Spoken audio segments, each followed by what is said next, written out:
Good morning, everybody. Pleased to have you here. Just a short announcement. We have translation this morning in German, English, French, Italian, Spanish, and Polish.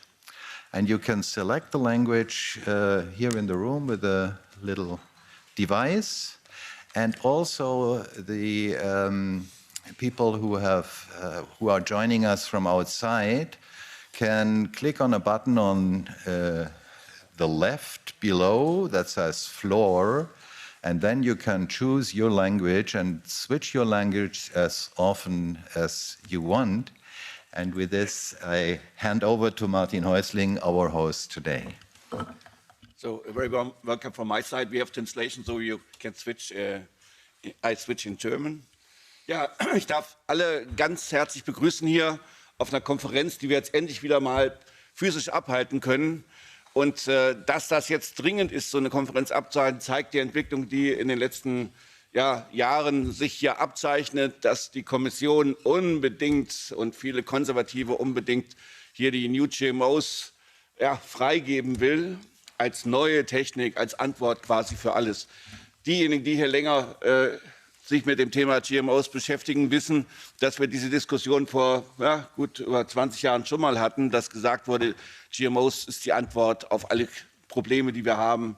Und wir wissen, was aus den GMOs der letzten 20 Jahre geworden ist, nämlich GMOs, die in erster Linie mal resistent sind gegen Glyphosat, selber Gifte produzieren. Und jetzt wird uns wieder was Neues versprochen. Wir sollten sehr, sehr kritisch sein. Aber es ist so, dass die Kommission in der Farm-to-Fork-Strategie tatsächlich drinstehen hat, wir wollen eine neue Gesetzgebung, wir wollen den Weg für New GMOs freimachen in Europa. Ich glaube, dass diese Konferenz hier zeigt, auch allein durch die stattliche Zahl der Teilnehmer, dass wir sehr wohl was dagegen haben und dass wir das nicht einfach so hinnehmen werden. Wir brauchen ganz klar, um es hier deutlich zu sagen, eine Kennzeichnung von GMOs.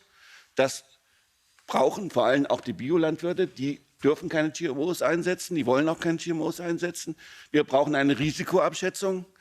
Das können wir nicht einfach jetzt nicht mehr machen, sondern wir brauchen ganz klar diese Gesetzgebung, die wir jetzt haben, genauso weiter, wie sie besteht. Jetzt wird gesagt, es kommen ganz neue, tolle Pflanzen auf den Markt.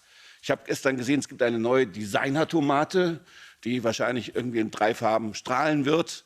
Aber da kommt nicht wirklich was auf das, was versprochen wird. Wir werden keine trockenheitresistenten Pflanzen durch GMOs bekommen. Das ist ein Märchen, was uns erzählt wird. Das ist ein Märchen, was man der Öffentlichkeit erzählt. Und deshalb ist diese Konferenz wirklich enorm wichtig. Die Kommission wird nächstes Frühjahr einen Vorschlag auf den Tisch legen.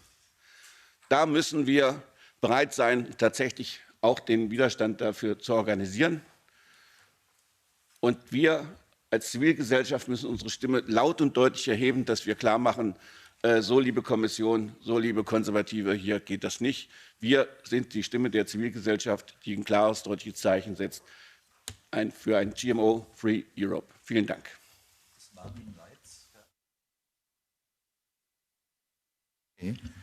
Martin Waitz, Thomas Waitz ist uns zugeschaltet wegen eines Trauerfalls heute. Bitte.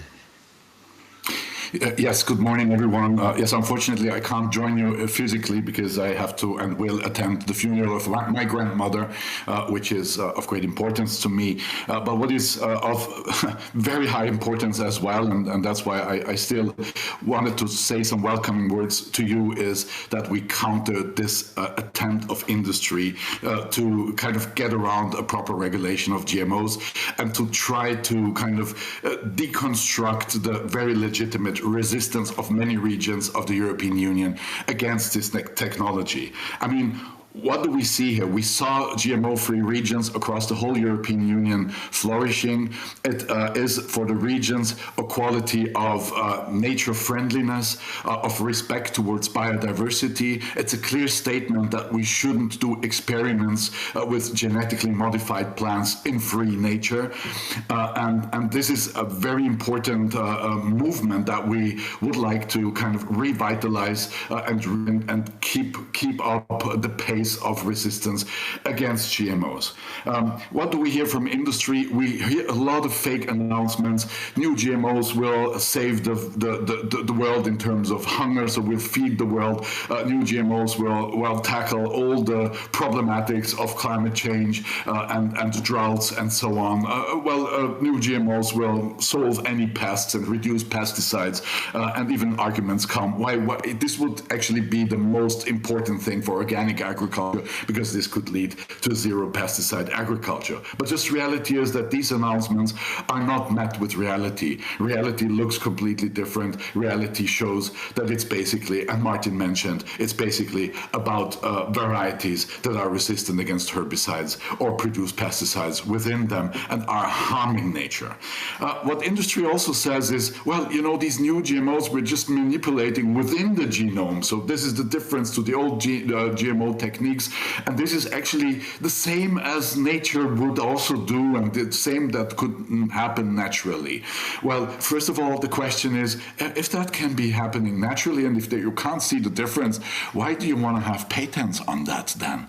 And there we are at the actual core of this whole propaganda, I would say, propaganda move of the industry. The real interest of industry is to have patented seeds that are directly linked to certain uses of pesticides. As we know, most of these big seed producers are actually chemical companies that bought up seed companies to basically sell their chemical products. And indeed, what we're doing here is not opposing a technology as such.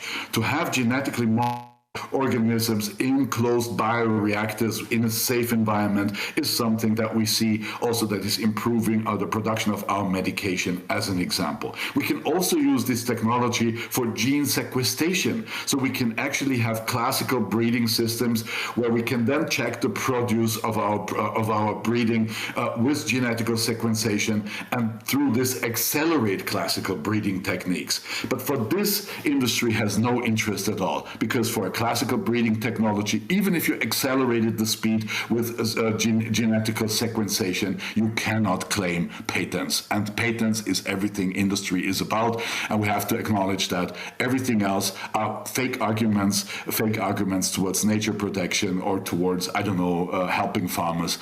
And we need to counter that. It's a big propaganda and big campaign from the side of the industry, and it's going to be an uphill battle to stop them in an approach to take over agriculture, to take control over food production, and to play with our environment in our agricultural sector. And for this, I want to welcome you all, and I'm happy to see so many people here.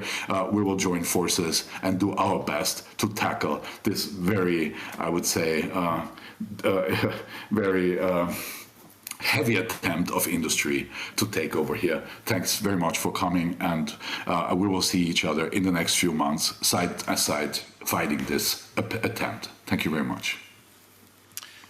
Vielen Dank, Thomas Waitz. Ich freue mich, einmal wieder hier im Europäischen Parlament seitens der Zivilgesellschaft eine Konferenz gentechnikfreier Regionen, hieß das bisher immer, eröffnen zu können. Die erste hat im Jahr 2005 stattgefunden. Im Jahr 2010 hatten wir eine im Jahr 2012 hier im Europäischen Parlament. Und die 9. Konferenz gentechnikfreier Regionen haben wir im Jahre 2018 in Berlin organisiert, zusammen mit der hessischen Ratspräsidentschaft des Netzwerks gentechnikfreier Regionalregierungen. Ich hatte eigentlich die Hoffnung, dass diese 9. im Jahr 2018 die letzte sein könnte, denn der Europäische Gerichtshof hatte zu diesem Zeitpunkt entschieden, dass auch die neuen Technologien, CRISPR-Cas-Technologien, Gentechnik sind im Sinne des Europäischen Gentechnikgesetzes, das es mittlerweile seit 30 Jahren in der einen oder anderen Form gibt. Aber die Kommission und interessierte Kreise haben aus dem Gerichtsurteil, dass alles als Gentechnik behandelt und auch gekennzeichnet werden muss, was Gentechnik ist, den Schluss gezogen, dass man bestimmte Formen von gentechnischer Veränderung in Zukunft anders nennen sollte. Man sollte das gezielte Mutation, Directed Mutation nennen. Es gibt den Begriff des Precision Breedings. Es gibt neue Genomic Technologies. Es gibt die Cisgenese und all das in dieser Wolke von neuen Begriffen, die im Grunde genommen nur bestimmte Formen von Gentechnik beschreiben, hofft die Kommission, das ist unser Eindruck, tatsächlich das, was in Zukunft an gentechnischen Veränderungen möglicherweise stattfinden wird, aus dem gegenwärtigen Gesetz herauszunehmen. Dagegen werden wir uns aufstellen. Wir erwarten den Vorschlag in einem halben Jahr. Wir freuen uns sehr, dass die Kommission heute kommen wird und uns vorstellen wird, was Ihr Plan ist. Wir freuen uns auch, ich habe das aus der Anmeldeliste gesehen, dass auch die Vertreter von Bayer, von Syngenta, von Schuttelers und Partner und all den anderen PR-Agenturen, die auf diesen Vorschlag der Kommission seit 2 Jahren hinarbeiten, heute hier vertreten sind. Und ich freue mich auch auf die Auseinandersetzung über diese Frage der Sicherheit und über die Frage der Transparenz in Bezug auf die Gentechnik. Die heutige Konferenz ist eine GMO-Free Europe Konferenz. Also haben Sie nicht das Gefühl, dass heute alle zu Wort kommen werden. Heute ist der Tag derer, die die Gentechnikfreiheit als den gemeinsamen Nenner finden. Dazu gehört ganz besonders der biologische Landbau, aber auch viele andere Formen von agroökologischem Ansatz in der Landwirtschaft und in der Ernährung. GMO-free klingt ja immer so, als wäre man nur gegen irgendetwas. In Wirklichkeit ist diese Bewegung, die nun über 25 Jahre alt ist, auch ein gemeinsamer Nenner für einen anderen Umgang, einen respektvollen Umgang mit der Natur, einen respektvollen Umgang auch mit den Verbraucherinnen und Verbrauchern, die informiert werden darüber, was produziert wird und was sie auf ihren Teller bekommen. Ich glaube, dass wir auch diesmal zum Schluss es schaffen werden, dass die große Mehrheit der europäischen Bürgerinnen und Bürger, die seit mehr als 20 Jahren sagen, wir wollen das nicht in unserem Essen haben, ganz anders als beispielsweise in der Medizin, das ist eine vollkommen andere Debatte, sich durchsetzen wird. Aber wir werden sehen. Im Moment hat man den Eindruck, wenn man beispielsweise die Einleitung der EU-Kommission zu der Konsultation liest, als sei das alles selbstverständlich. Es gibt kein Risiko mehr. Ich glaube, das ist eine Position, über die müssen wir sehr intensiv reden im nächsten halben Jahr. Denn das ist tatsächlich eine unwissenschaftliche Herangehensweise. Ich glaube, wir können uns gebildet darüber unterhalten, welche Risiken wir zu welchem Zweck eingehen wollen. Und ich glaube nicht, dass die Ablehnung der Gentechnik unter allen Umständen der gemeinsame Nenner sein kann und sein muss. Aber eine ehrliche und offene Diskussion über die Risiken und eine gemeinsame Entscheidung darüber, welche Risiken wir tatsächlich eingehen wollen, das dürfen wir erwarten, denke ich mir. Ich freue mich auf den heutigen Tag und ich übergebe das Wort an Silke Malorny von der hessischen Landesvertretung. Das Land Hessen hat gegenwärtig die Präsidentschaft inne der gentechnikfreien Regionalregierung. Thank you. Yes, dear organizers, dear participants here in the European Parliament and online. First of all, I would like to send greetings from Priska Hinz, the Minister of Environment, Agriculture, Climate and Consumer Protection of the state of Hessen. And she regrets very much that she can't be here today for this very timely and also important topic. She would also like to thank the Greens IFA Group, as well as the other organizations involved in the preparation of the conference for highlighting the debate about the new genomic breeding techniques before the announced proposal by the Commission, as it's already been laid out by the previous speakers. From the statements made by the Commission, as already has been mentioned, it is very clear that these new techniques are seen as part of the implementation of the Green New Deal for a greener future agricultural system. Instead of relying on new breeding techniques to make agriculture more resilient in a changing climate, Hessen wants to further organic farming.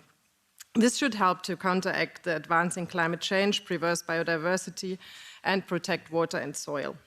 Hessen's goal is to further develop the entire state into a model region for sustainable agriculture. Promoting sustainable agriculture not only protects the environment and the climate, but also offers many farmers a long-term perspective. It also shows that agriculture and environment protection are not opposites, but must be thought of together. In Hessen, we have a very clear commitment by the coalition partners to ensure that the cultivation of genetically modified plants, as well as breeding and keeping of genetically modified animals, does not take place in Hessen. This is in line with the wishes of consumers and farmers in our region. This expressly includes the processes of new genetic engineering. An EU-wide solution in this regard would be desirable. If necessary, however, the Hessen government will take the necessary measures for the region. Currently, Hessen is preparing a nature protection law that bans the cultivation of GMOs in Hessen. Regarding the announced proposal by the Commission, the goal of the Hessen Ministry for Environment and Agriculture remains to follow the precautionary principle and make sure that the risk assessment, traceability, and labeling of food and feed produced with the aid of new genetic engineering methods remain in place. This position was expressed by the network of GMO-free regions in its Berlin Declaration that was adopted during the meeting in Berlin in 2018, as already has been mentioned. Keeping most of the European member states and regions free of the cultivation of genetically modified organisms was seen by these regions to be a substantial advantage for European farmers as well as for biodiversity and soil fertility. I hope that the current debate will revitalize the work of the network of the GMO-free regions, and maybe today's conference can be a starting point for that. So I wish everybody an interesting conference, and I'm looking forward to the debates. Thank you. Vielen Dank. Die hessische Präsidentschaft hat auch eine Stellvertretung, und das ist das Land Oberösterreich. Und leider konnte der Landesrat, das ist der Landesminister Stefan Kaineder, nicht kommen, aber er hat uns eine Botschaft geschickt aus Österreich, die wir uns gerne kurz anhören wollen. Bitte.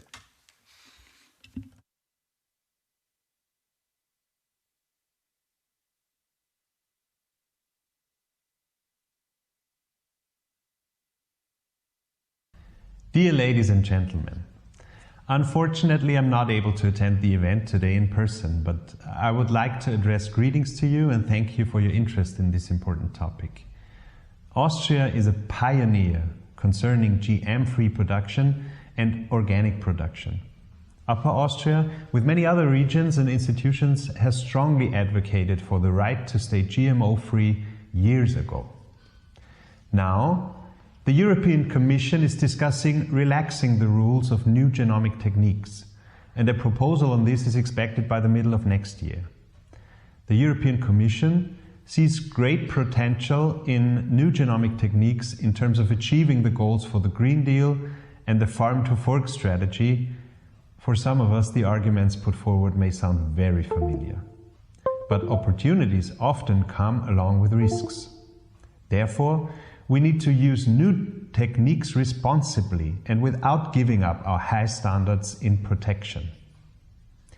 Providing exemptions could allow genetically modified plants to end up unlabeled and without risk assessment in food. This would have direct consequences for the free choice of consumers.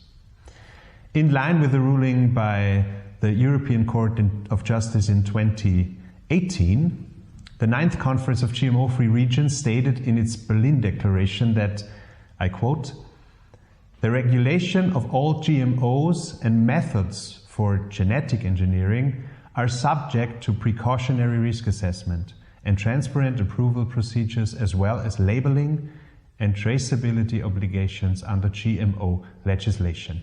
End of quote. As Regional Minister for Consumer Protection in Upper Austria, I can only welcome this. It is my clear position to maintain strict provisions for genetic engineering at EU level.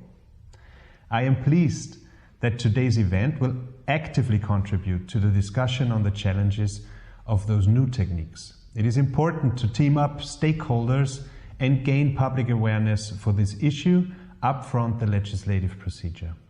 So I thank you.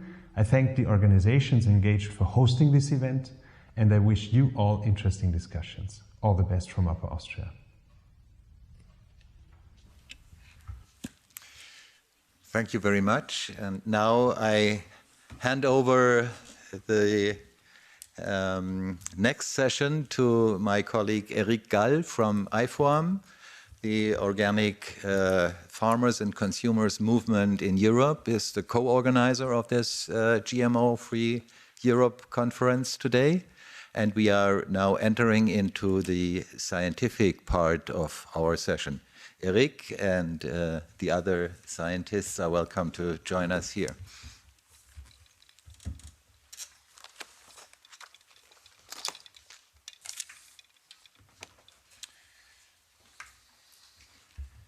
This is the control thing for the presentation.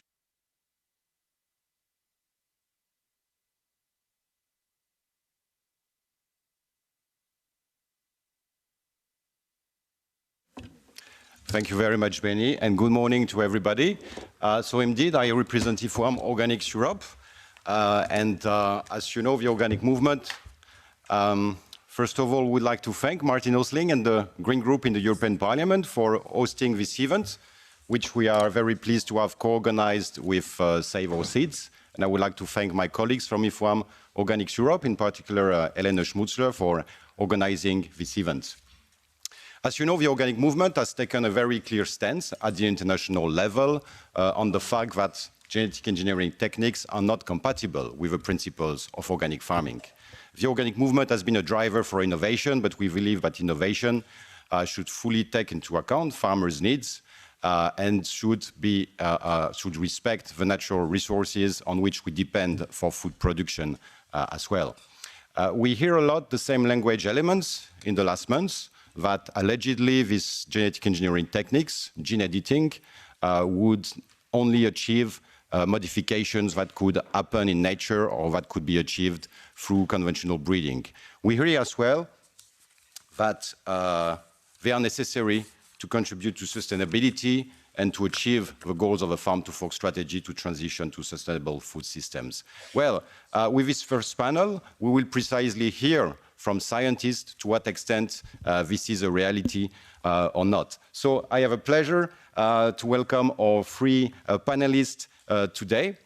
But I will first introduce them before they speak. And I think we will start with a presentation by Dr. Eva Gelinsky, who is joining us online.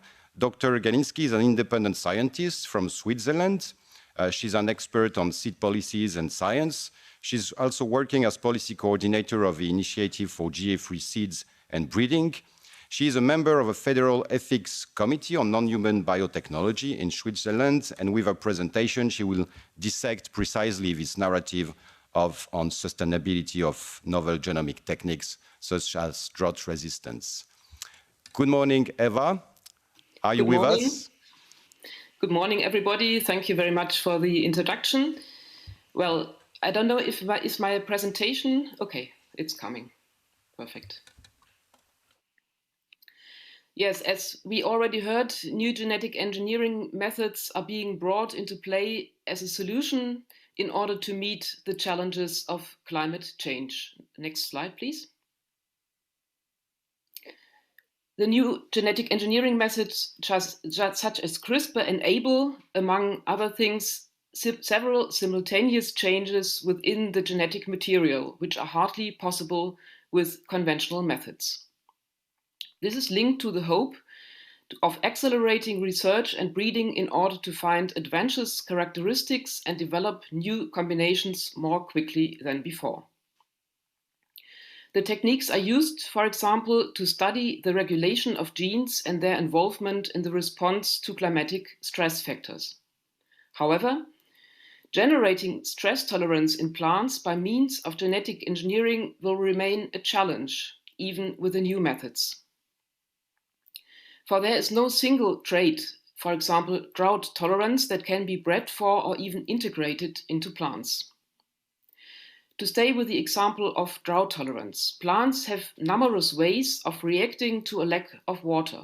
They can, for example, root deeper, root wider, grow more fine roots, grow a thicker wax layer on the leaves, or more leaf hair to reduce evaporation.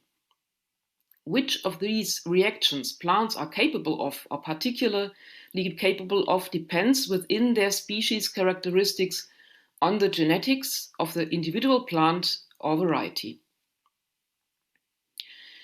Each of the characteristics just mentioned, for example, the ability to root deeper, does not in itself make a drought-tolerant plant. From this, it follows first of all. Breeding for drought tolerance is not a simple matter, but a highly complex one, because the stress response of plants is multidimensional, involving various signaling pathways regulated, for example, by phytohormones and other volatile organic components. Next slide, please. This network must first be understood in detail, but also precisely in its complexity. Next slide, please. Genome editing methods have so far been used mainly in basic research to study the complex interplay of different signaling pathways. For this purpose, mainly small changes are made to the genome. Stress genes are switched on or off, for example, in order to better understand what role they play in the plant's stress response. Next slide, please. This leads to individual findings, but not to an understanding of the complexity as a whole. Furthermore, an intended intervention in the complex interplay of different signaling pathways within the cell with genome editing techniques can have an impact on many other properties. Second, traits that contribute to a certain drought tolerance are anchored in the overall constitution of plants. This means that improving drought tolerance through breeding is almost always linked to further fundamental plant physiological changes. Deeper root growth, for example, consumes energy that the plant actually needs elsewhere to grow. This is why, for example, crop yields are reduced, growth is slowed down early, quality suffers, and the grains are smaller. That means if we want to breed drought-tolerant plants, we must therefore be prepared to adapt to other types of plants and change our cultivation and food habits accordingly. It will not work to think that the type of high-yielding variety that dominates agriculture today can simply be equipped with additional drought tolerance. But there's another problem. In Europe, too, we are increasingly confronted with strongly fluctuating climatic conditions. Even if it currently looks like the spring and summer droughts will increase, there may still be some very wet years in the future. In addition, there will be an increase in extreme events such as heavy rainfall or very high temperature. The problems triggered by these fluctuations cannot simply be solved by equipping plants with drought resistance or specific disease resistance, regardless of the breeding method. The volatility of climatic conditions is decisive. It will hardly be possible to genetically equip a single variety in such a way that it can produce maximum yields in all expected climatic extremes. In addition, at the beginning of the year, when the farmer has to decide on a variety, he does not know what the growing season will be like. Dry, wet, very hot, or rather cool? Next slide, please.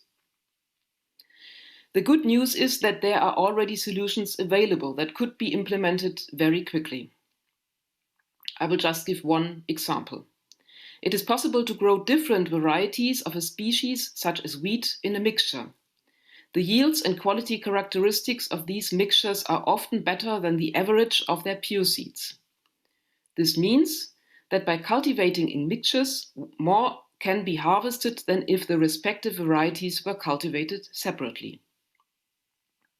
The different varieties have different characteristics. Varieties with long roots absorb water from deeper layers in dry conditions. Varieties with shallow roots absorb surface water better in wetter years. If the varieties are grown together, the mixture has both properties and is more stable in yield. The differences between the mixture partners can increase overall resilience, that, for example, the ability to withstand weather extremes. Next slide, please.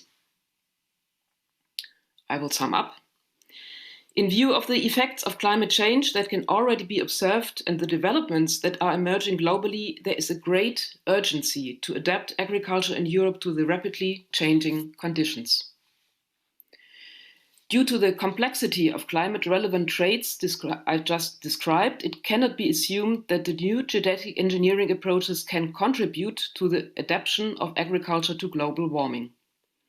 It is not to be expected that climate-adapted varieties developed using CRISPR-Cas will be available quickly, if at all.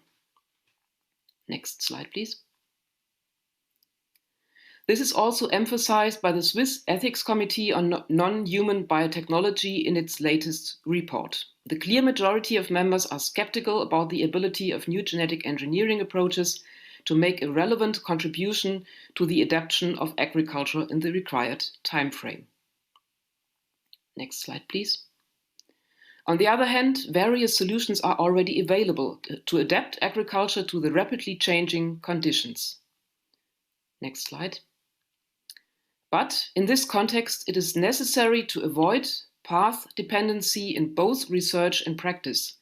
Other research and breeding approaches must be neither neglected nor impeded by investing in only one technological approach. For precautionary reasons, they must be organized in such a way that multiple paths remain open for agriculture to fulfill its ethically indispensable tasks, namely ensuring adequate food as well as protecting biodiversity. Thank you for your attention.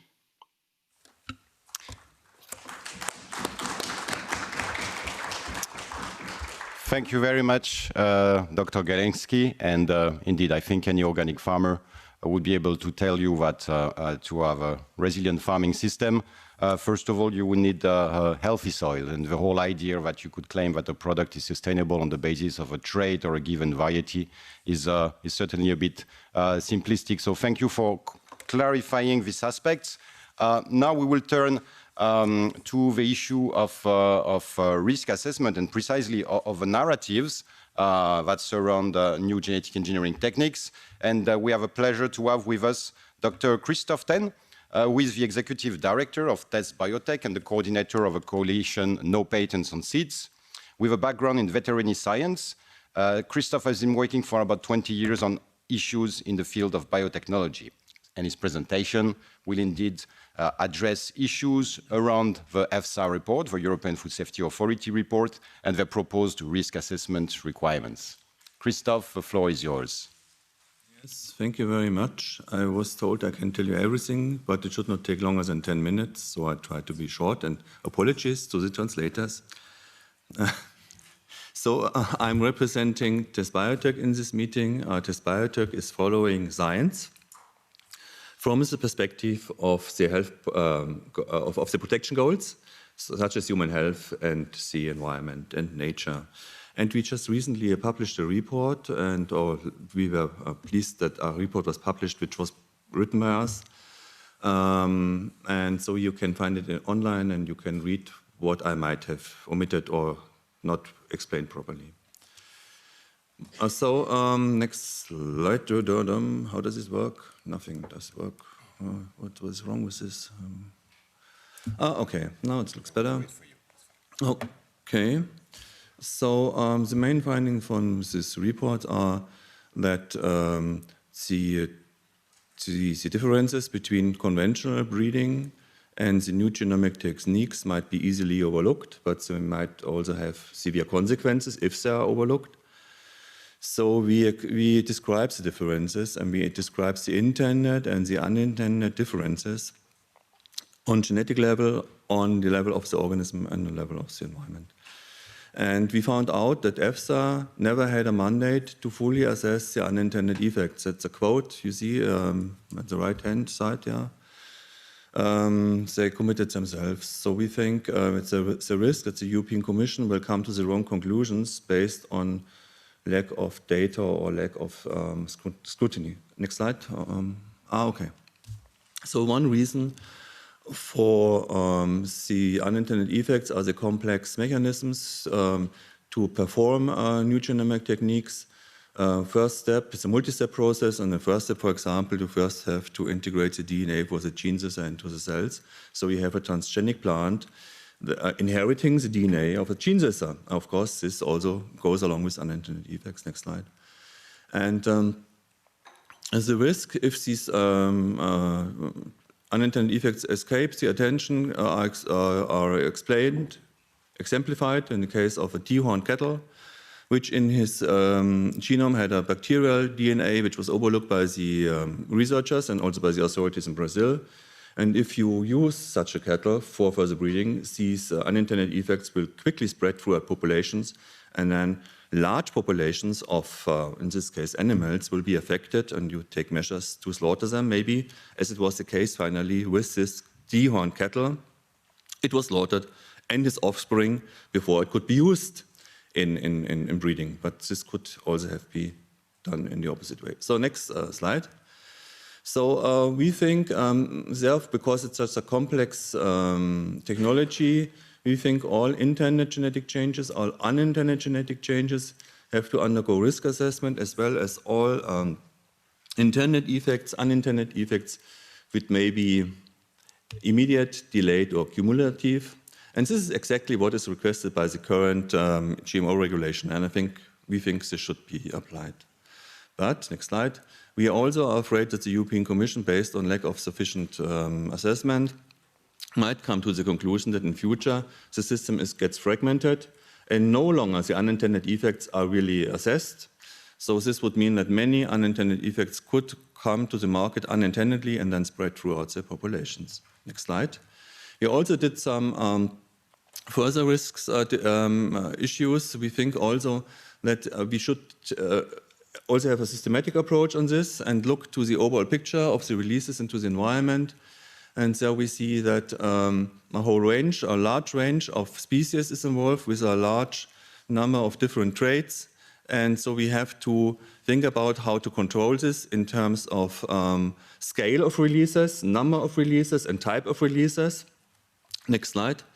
So if we're not able to do this, we will end up in a mess. The ecosystems might reach to a tipping point where they collapse due to the sheer amount of releases of organisms which are not adapted by evolutionary processes. And of course, next slide, if you would introduce many of them into a shared environment, this will be accelerated and potentiated. It's getting much more complex. These are findings from a recent conference you also can find online. It was conducted by Project Engineering and the Environment, these slides. Next slide. So we also did some research on socio-economical impacts, and there we are warning about disruptive effects, and some of them are on consumer choice, and others are regarding patents. And on patents, we just want to highlight very shortly that it's not only patents. Next slide. Oh, sorry, no, I shouldn't escape this one. Social and economical impacts, and the need, sorry for that, this slide now, sorry, this slide now goes back to what was explained already by the previous speaker. It's necessary to distinguish in regard to socio-economical impacts whether the benefits are just empty promises or whether there are really potential real benefits in the end. And we exemplify this problem on wheat resulting from genome editing processes. And we find out, for example, that this wheat, which might have a strong trait, an extreme trait, in showing some tolerance to fungal disease, on the other hand, have a trade-off, which makes them much more susceptible for biotic and abiotic stressors in the environment. So this might then be counterproductive to reach really the sustainable goals. and the pesticide-free agriculture if these traits are extreme in a way that they compromise the vigor of the plants. And now let's go back to the patent issue. Next slide now. We're also warning about the disruptive effects patents may have. And we want to warn about it's not only patents on the technology, but next slide, it's also patents, next slide, patents on the biological resources needed by all breeders. This is a patent application by Syngenta covering 5,000 single nucleotide polymorphisms, SNPs, detected in wild relative of soybeans, and company Syngenta claims them all plants inheriting them, derived from breeding, not the original wild relatives, but all plants derived from breeding and technology approved, no matter whether this is conventional breeding or technology. And this means, or by new genomic techniques, this means that no traditional breeder and also no expert in new genomic techniques can use these biological resources now anymore if this patent is granted. And several of these patents, which have an overlap to conventional breeding, are already granted. Next slide. So these are the claims saying, well, we want to have all these plants with all these genetic information. Next slide. So this is my last slide. I hope it's still in time. I do not see a watch, but you will tell me. So we think we should keep on with case-by-case risk assessment, fully apply the risk assessment as foreseen by the European regulation, maybe adopted, but also introduce now technology assessment to see whether this is real benefits or just empty promises. And only if both levels of scrutiny are coming to a positive result, we might consider to release it, and only under these conditions also the technology, if there are any, could develop its supposed benefits. Thank you very much for this possibility to give you this overview.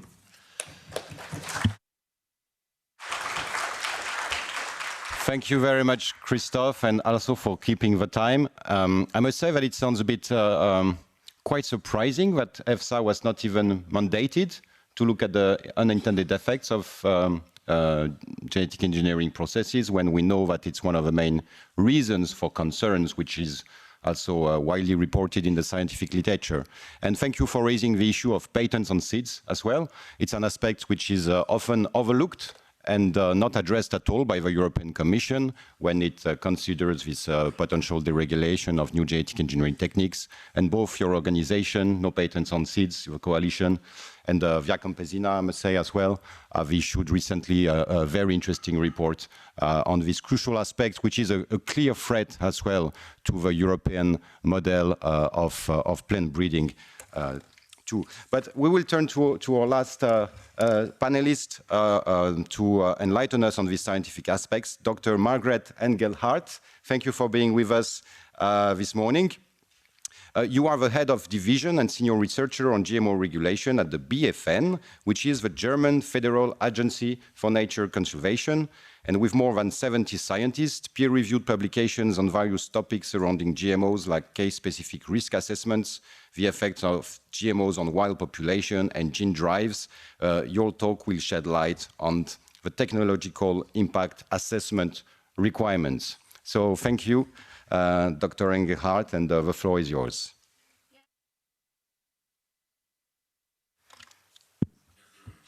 Thank you very much for this invitation. Yes, I'd like to bring in a perspective for nature conservation and risk assessment, since I try, so maybe I'm more lucky. No, please, next, please. Next slide, please. Since we are part of the Federal Ministry of Environment, but also involved in the authorization of GMOs. Next slide. So the key question is for us as risk assessor and also people that like to protect nature, our key question is, are there risks with these new technologies? And are there different risks or maybe less risks? So I'd like to do two steps back and quickly say what we are facing now. We are facing transitions in biotechnology due to genome editing, but also to digitalization, artificial intelligence, and automatization. It's a very dynamic field, And also the genome editing tools themselves develop very quickly. So it's important to know that we don't always speak about the same when we talk about CRISPR-Cas. There's not only one CRISPR-Cas. Next slide, please. We heard before that there are many names around, new mutagenesis, novel genomic techniques, etc., also new genetic engineering or new technology, genetic technology. Next slide, please. But in core, it's genome editing, it's genetic engineering that can do different things. It can either, and it is, I do it always in the beginning because it's important to know what we're talking about. It can change single nucleotides or a group of single nucleotides, but this means if you change only one nucleotide, it can switch off genes, switch on genes, inhibit genes. So we can introduce genes, as we do in classical genetic engineering, but we also can introduce many genes. So, and what we now, the European Commission is now talking about are the first two parts. So switching off, switching on genes, but also introducing genes in the case of cisgenesis. What's important is that we're still using the same tools in classical GMOs to introduce the DNA, so agrobacterium-mediated or particle bombardment. Next slide, please. So we have now a very powerful tool to really change the genome of all organisms, to reshuffle them, to redesign them at a revolutionary new extent. No matter if you introduce new genes or not, you really change the genome now. And that means that we, on the other hand, we have limited knowledge about the effects that these changes may have. And also we have limited knowledge about the tools how to evaluate them. We have now on our table, when we do as a risk assessment, we have really new GMOs, also classical GMOs. If the carbon metabolism, for example, is changed, we have to think about new tools how to evaluate this. Next slide, please. Now, in the current discussion, we also have here very often, it is familiar to nature, to breeding, and whatever. So, but from our perspective, this question is not relevant. Relevant if there are risks or not, or if there are lower risk or not. And being risk assessor, we looked at what we do with risk assessment currently with GMOs. And what category we look at? We look at, for example, persistence, invasiveness. Are there any problems with non-target organism, for example, butterfly? And when we look on the one side, what kind of changes we can do, also in the area of these applications that are now discussed by the European Commission, they can all have the same effects or the same risk areas are relevant with these organisms. So that's very important to understand. So familiarity does not exclude risks. Next slide, please. Then there, of course, being a civil servant, sometimes lazy, we would also, of course, love to have less work. So it would be great if we would have a fast track to risk assessment and if we could per se say certain groups are less riskier. And we sit together with many colleagues from other European countries, from Austria, from Italy, and so on, and thought about all the other risk assessment. Can we have an easier way to do the risk assessment with these new applications? But we cannot. There are no characterizations that you can per se say, for example, this less risky. One example, history of safe use. That's a phrase that's connected to food production and not to the environment. There exists no history of safe use in the environment, first of all. Second of all, the instruments of genome editing do not have a history of safe use. So we cannot use this. Or could we use the level of interference? For example, if you have only changed one base pair or 5 base pairs, is this less risky? No, it's not. You know from inherited illnesses that sometimes only one base pair change can make you heavily ill. So in our interpretation, there exists no denominators to exclude risk. You cannot do a per se risk assessment. Next slide. I was asked to also make a comment on detection and identification. So just to explain or to order the discourse. So the detection, so that you can analyze if there has been a change in the genome. Therefore, we have the techniques. It's probably more a matter of money, how much you want to invest to sequence.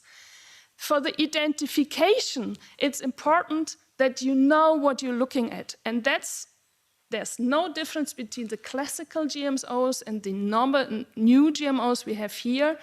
You have to know what you're looking for. For example, if you have an apple gene in a banana, you will not see it from outside. If you don't know this imported banana has an apple gene inside, you will not find it. You have to know, I look at it. Or we had the case in Europe that a transgenic petunia, that's a flower, had been spreading in the world, and there you could even see from outside that it is, when you had the knowledge that this one is transgenic. But so you have to have the knowledge, and for that you need a database, and we are really trying to negotiate on all levels that we have a good database, and in Europe we have the Genius database that I think we should use more, and also the Biosafety Clearinghouse. So that has to be really brought forward. The last point, we have a research project on traceability. This is, of course, also an invaluable instrument that could especially be used in GMO-free application. Next slide. I also like to draw your attention that there's more on the horizon that is important for agriculture application too. There we see that genome editing is also applied to viruses, to insects, to animals, and these might have influence on agriculture production. But also there's research on GMOs in wild populations and in nature protection, which we just make, and I want to make advertise our last position paper on GMO application in nature protection that have legal challenges, conceptual challenges, and risk assessment challenges. So to sum up, last slide. From our point of view, is we see the current regulation as an opportunity to ensure the precautionary principle, to ensure coexistence for agriculture, as well as freedom of choice, and the necessity also to trust in state action, so that really we as risk assessor really make a proper risk assessment, and will be still in future be able to do it. So we really want to, and then we are not lazy, we really also want to in future do the risk assessment. We do think that the current regulation is flexible enough, future-proof, and also the state of the art, because it is flexible already. We do think there's research effort needed in this horizon scanning, what is going to come in the development of tools to evaluate the impacts, in the development of good detection methods, and the research on alternative paths. International, we really have to further work on a good register for genome-edited organisms. And with this, I'd like to close. Thanks a lot.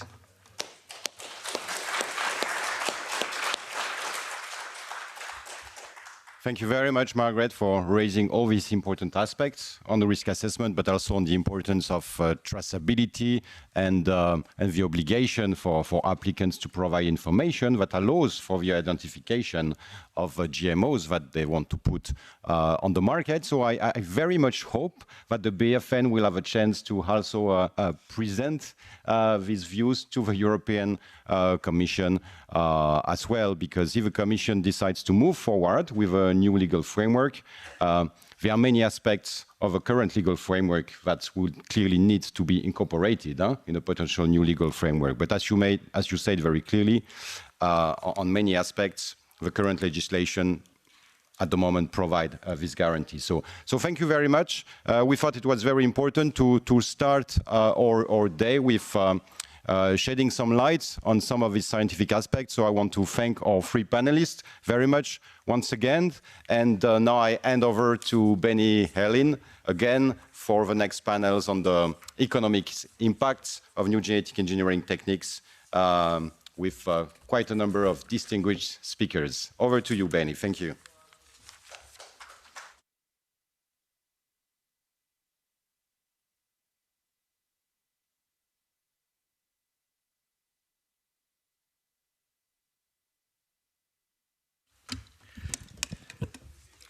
Thank you, Eric. The panel is filling, and this next session is dedicated to the question of the economic impacts in the widest sense. It's not just winning or losing a little bit of money, but whether and how you can do your business, actually. One participant, Markus Weber from the Rewe Group, sent his apologies this morning. Unfortunately, there is an emergency. I hope it's not about a GMO in the shelves, but he is involved in some kind of a recall operation. And so I am very happy to have Tia Loftsgard, and I think the idea we have is to start with a hands-on report on how organic farming and trading and consumption works when there are GMOs on the neighboring fields, and when there is a rather looser GMO regulation, as in Canada. Tia Loftsgard is working for the Canadian Organic Trade Association, and will, so to say, take us for a moment into the GMO country, Canada. Please, it's your turn. Thank you for coming. Hello, and thank you. Okay. Hello, and thank you for greeting me here today. So just to highlight that Canada is the 5th largest organic consuming nation, and we are your 20th largest supplier for organic ingredients in the world. So it is disheartening for me to have to say that Canada is a very strong leader also in GMOs. GMOs were introduced in 1990 in Canada, where protocols were put in place to ensure traceability as well as health and safety protocols. 8 major crops have been approved since then, with the majority of them being canola, corn, soy, alfalfa, and sugar beet, which we're seeing prolific and dominating the marketplace, of course, in Canada. Currently, we are going through something very similar to yourself here in the EU, which is a proposed change, not to the regulation, but to the guidance document changing the definition of what would qualify as GE in Canada. And in that regard, we have been fighting this since May last year, and unfortunately it has gone ahead in one of the regulations, which is under the Food and Drug Act, but we are still compelling our government to stop when it comes to the Feed and Seed Act. They are proposing not, of course, to change the regulation because they do not need to do an impact assessment. And unfortunately, the limited scope of the Plant Breeders Office within our Canadian Food Inspection Agency is not mandated to look at any unintended consequences to the marketplace and or biodiversity. They are simply looking at health and safety. And from their conclusion, they have decided that there is no risks for health and safety for GE products in Canada. So they are proposing to stop all mandatory health and safety assessments and allow GE products to come to market with no labeling, no assessments, and no knowledge or traceability, which is a huge risk not only to the conventional sector, but specifically to the organic sector, because this is prohibited in all of our production techniques. It is obviously something that we are fighting in a huge way, and we have prior experience which we have been demonstrating to them that the risks are so grand for the organic sector, but as well to the conventional sector. When it comes to the experience that we have had in firsthand of GE and GMO crops that have been introduced in Canada, I'm going to give you 3 specific examples. The first one started in 2004 when there was a legal issue, and you may have heard of it because this is a worldwide well-known case, Monsanto versus Percy Schmeiser. And this went all the way to the Supreme Court, where Monsanto came onto this farmer's field, took a sample of his organic crop, found that there was contamination, sued him for trademark infringement, stating their patent rights. And it went all the way to the Supreme Court after many years, where it ruled in the favor on Monsanto. It was a tight race, it was 5-4 vote, but the conclusion that is precedent setting is that the patent rights on a gene extend to the living organism in which it is found, and consequently saving and planting seed containing a patented gene without the authorization from the patent holder is illegal. So this is the situation in which we are in now that is precedent setting. And it really opens up the development of more GE patent infringement situations happening across the 8 current approved GMO and GE products. Of course, it is something that the GE companies are interested. They will gain royalties at $15 an acre, was the calculation when it came to the Percy Schmeiser case. And of course, we are concerned that contamination and drift is going to continue, especially if we have non-discernible GMO coming to market beyond the 8 that we currently have. In 2009, we had another escape. Flax triphid, you may recall, was discovered in exports in Western Europe. And this, from the conventional side, it used to be 65% of the exports of all of triphid or flax was coming to Europe. It declined from 400,000 to 3 years later, it went down to 20,000. So it affected conventional exports, and organics shouldn't have been implicated in that, but of course, all exports were banned to Europe altogether. And still, we are seeing price drops that resulted from that in organic premiums from $11 to a bushel to $2 a bushel, despite this not being anything to do with organic. The last example I'll give you is in 2018, we had a situation where GE wheat was discovered in a field. It was unapproved. We do not know why it was there.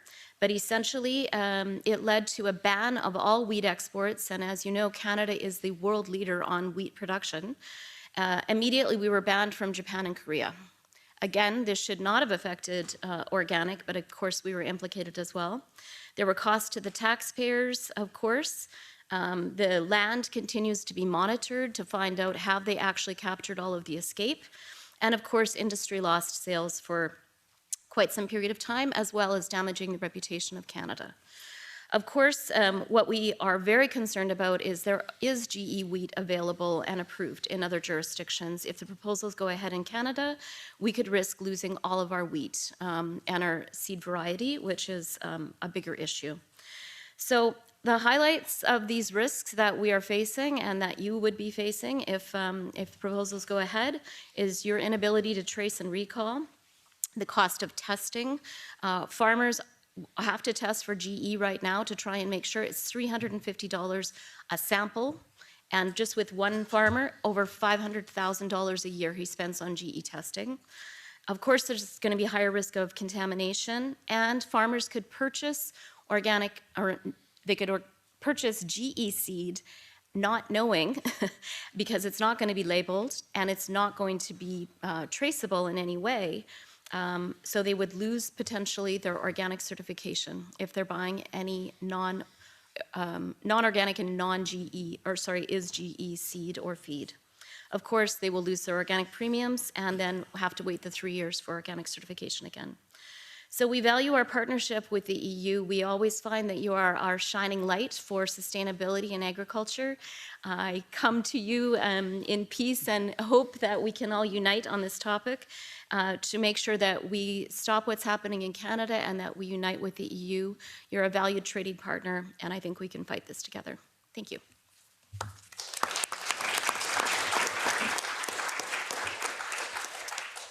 Thank you, Tia. And our next speaker is Heike Moldenhauer, and she is representing ENGA, the European Non-GM Industry Association.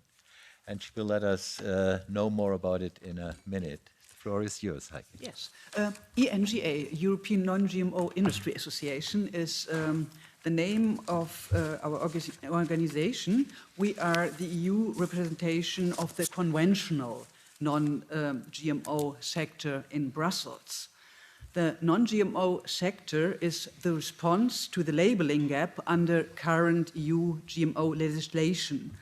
Only genetically modified feed is subject to GMO labeling, not related food products like milk, meat, and eggs.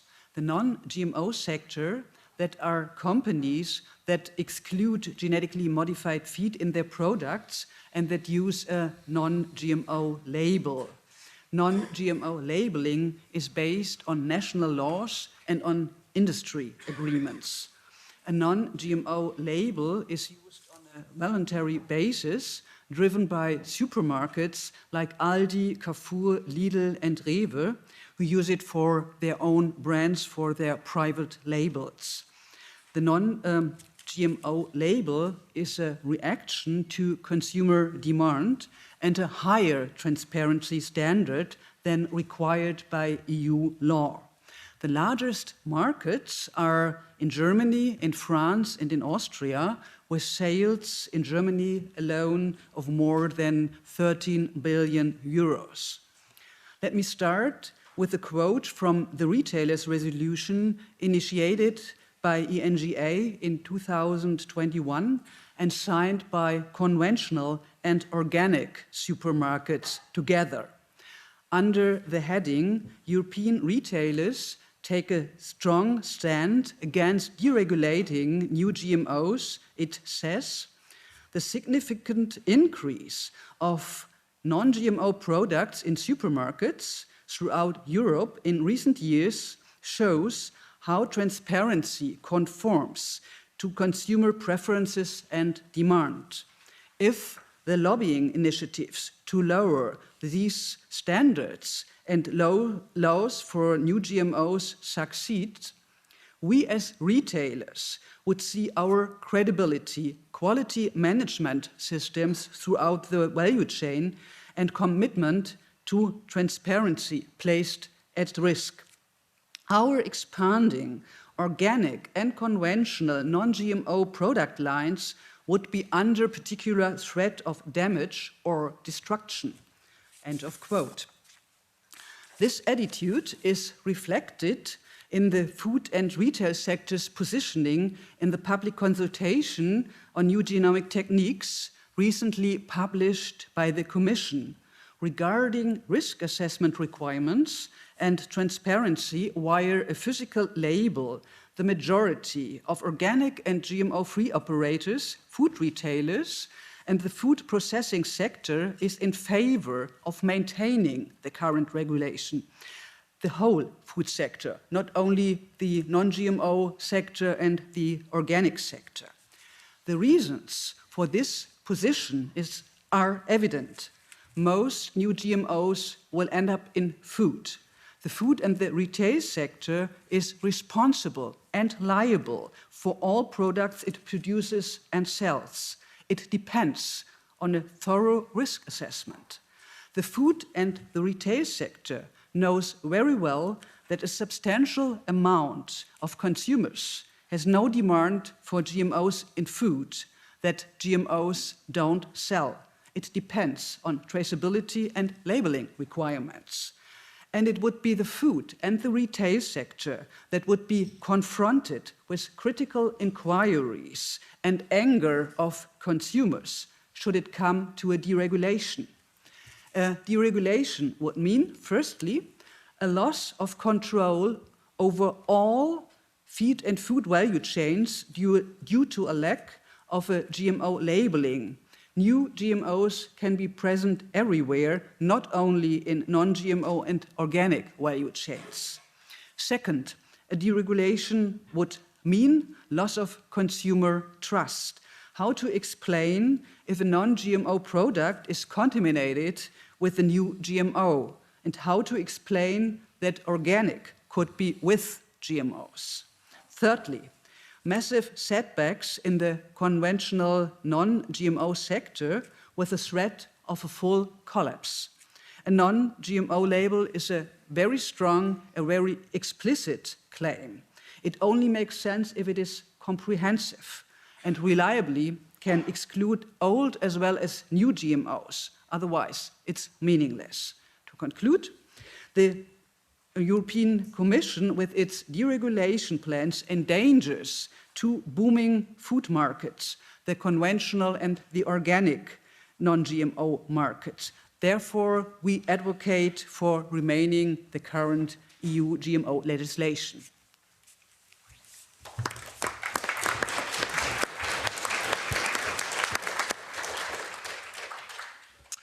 Over to Jan Plagge, who is the president of the biggest German organic association, Bioland, and also of IFOAM EU, and will tell us what the organic perspective is on this new concept of non-GMO GMOs. Yeah, thank you very much, Benny, and to all speakers who already exchanged a lot of very important arguments and perspective on this important issue. As president of IFOAM Organics Europe and Bioland, I'm speaking here today to represent the European organic agriculture and food sector. For us, the decision on the future genetic engineering in the European Union may have far-reaching consequences for the organic and GMO-free agriculture and food production in Europe. In some of the future scenarios that are considered by the Commission, by DG Sante, key pillars that protect the organic supply chain would be dismantled, including risk assessment, labeling requirements, and traceability procedures.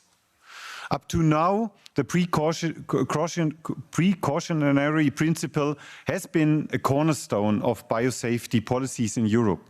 Genetically modified varieties are only approved if, for example, a risk assessment covering health and environmental aspect has been passed. For us, ecosystem health is a key concern.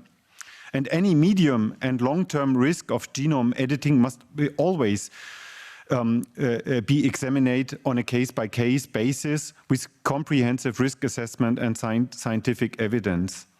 This is as important for new genome techniques as it is for the older generation of GMOs, since techniques like CRISPR-Cas allow deep changes in the genome that can affect plant metabolism processes, for example. Just one example, because Benny said I have 1 or 2 minutes more because Markus is not here. One really important example of our breeding experiences, organic farmers. We are involved since 20, 30 years breeding and using and planting resistant varieties like scarf resistant apple trees, Peronospora resistant wine plants, and for example Phytophthora resistant or tolerant potatoes. Our potato growers have a long-lasting experience how fragile this Phytophthora infestant, tolerance or resistant genes are. We experience how quick a resistance can fail, or if resistant against the resistant by the pathogens can spread in our potato plants. So what we need and what we know together with all potato breeders in Europe is resistant management. What we do, for example, in our Bioland potato growers groups, that we are very careful to use these important resistant varieties, which we achieve through just classical conventional breedings. I'm just asking DG Sante and Commission colleagues and the industry colleagues, how will you ensure a proper resistant management, what we really need on scientific evidence, without risk assessment, without traceability? It's just not possible. It's like the colleague from BFN said, how will you make exemptions if you know on scientific evidence that it's crucial to have, for example, a resistant management system all over Europe? We also want to ensure freedom of choice for consumers. They should be able to decide for themselves whether to buy GM food or not. I'm talking to a lot of retailers all over Europe, and they are a bit scary to discuss in rounds like this on their opinions on GMO food, because they scare if a product is labeled, this is genetically modified or with genome editing produced, consumer will not buy it. And that is the reality. At least 400,000 other EU citizens have signed a petition to show their discontent with the possibility of exempting new genome techniques from EU strict genetic engineering legislation. Organic farming can offer consumers GMO-free produce and goods at the moment. With a potential deregulation, the consumer confidence and the integrity of the entire organic food supply chain is at stake. In other words, the freedom of choice for GMO-free cultivation and consumption in the EU would no longer be possible under a legislative framework that dismantles the currently existing safeguards. I want to highlight another important concern. Most scenarios for new regulation outlined by the EU Commission not only question the precautionary principle, there could be even a sustainability label for plants with NGTs, leading to a kind of greenwashing of these technologies. Promises of sustainability and food security have been exaggerated or misleading. As a scientist in part 1 of this session, I have already explained. Every plant breeder knows how complex the genetic and physiological interactions are, and that fertile and water-retaining soils are at the heart of food security. And sometimes I'm asking myself if the Commission services still know what they are doing in certain different services. There are several services which work on sustainability labeling frameworks, which completely describes many contradictions inside the farm-to-fork strategy to really change systems and not single technologies or some regulation. And it's important that only a holistic and ecological farming system can provide a good answer to the systemic problems, which are really good described in the farm-to-fork strategy and the Green Deal. Organic farming is an appropriate farming system for the future because it addresses so many problems at once. The EU Commission is currently in the process of creating a huge conflict of goals inside of the farm-to-fork strategy. If it wants to expand GMO-free organic farming to 25% managed land by 2030, which is good and right, but at the same time, it wants to abolish the basis for GMO-free agriculture within the EU with new regulations. This is a clear contradiction. With the one-sided focus of one new technology, we are once again heading for the next dead end, especially for us, for our farmers all over Europe. Systemic problems must be answered with systemic solutions. To secure food for the people of our planet, we need a holistic, sustainable agriculture and food system that takes nature and the many interactions in our land use into account. Organic farming offers an ideal blueprint for achieving exactly this. Thank you very much.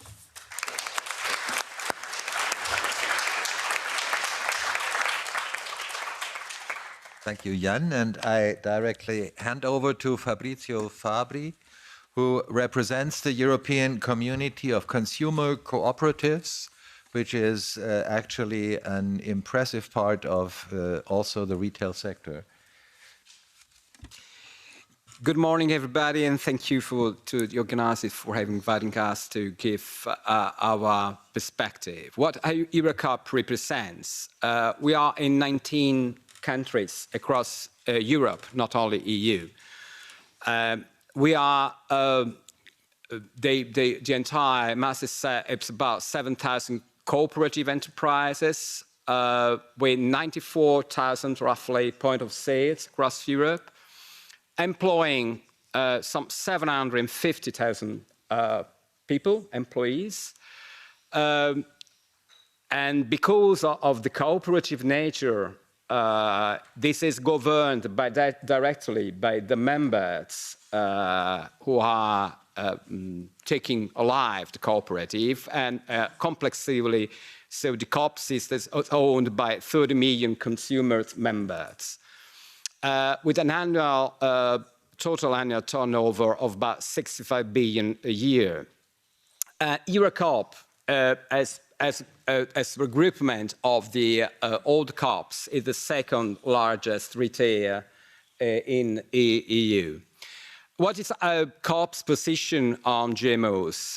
Because of the nature of the COPs, which are governed by members, of course, the consumers member, of course, the first concern have been always to ensure transparency and ensure that a strong regulation on food and feed to provide the right to choice to consumers.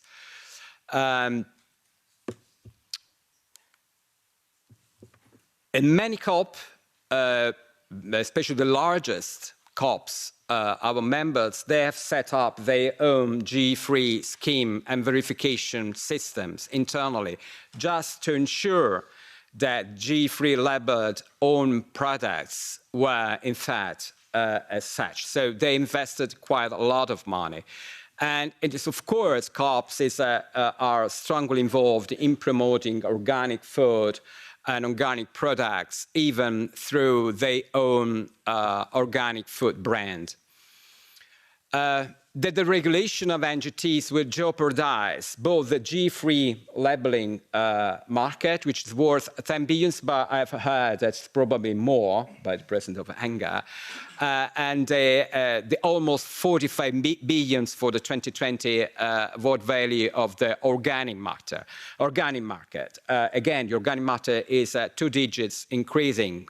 So we really are concerned by the fact that the Commission may be tempted to please a part of the economic sector who's making pressure to deregulate NGTs, but losing the entire pictures, because those two markets are going to be very heavily affected in any deregulation.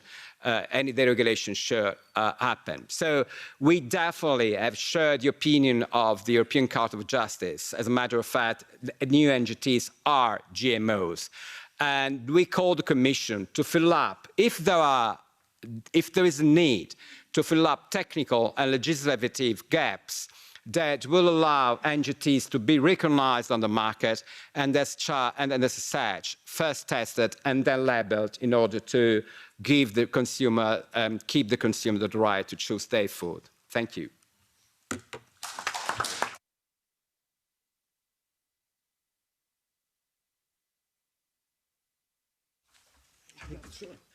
Thank you. And the last speaker in this session is Jörg Rohwedder, who represents Foodwatch International, which is an NGO-organized consumer organization now in a couple of EU member states.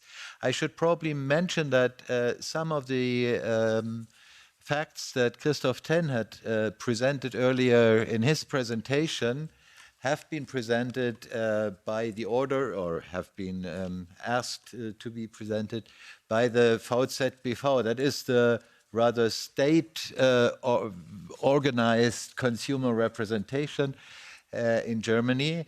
But we thought it is important to have a consumer representative who is free to speak beyond whatever state allows. And so I hand over to Jörg for the last presentation. Go ahead.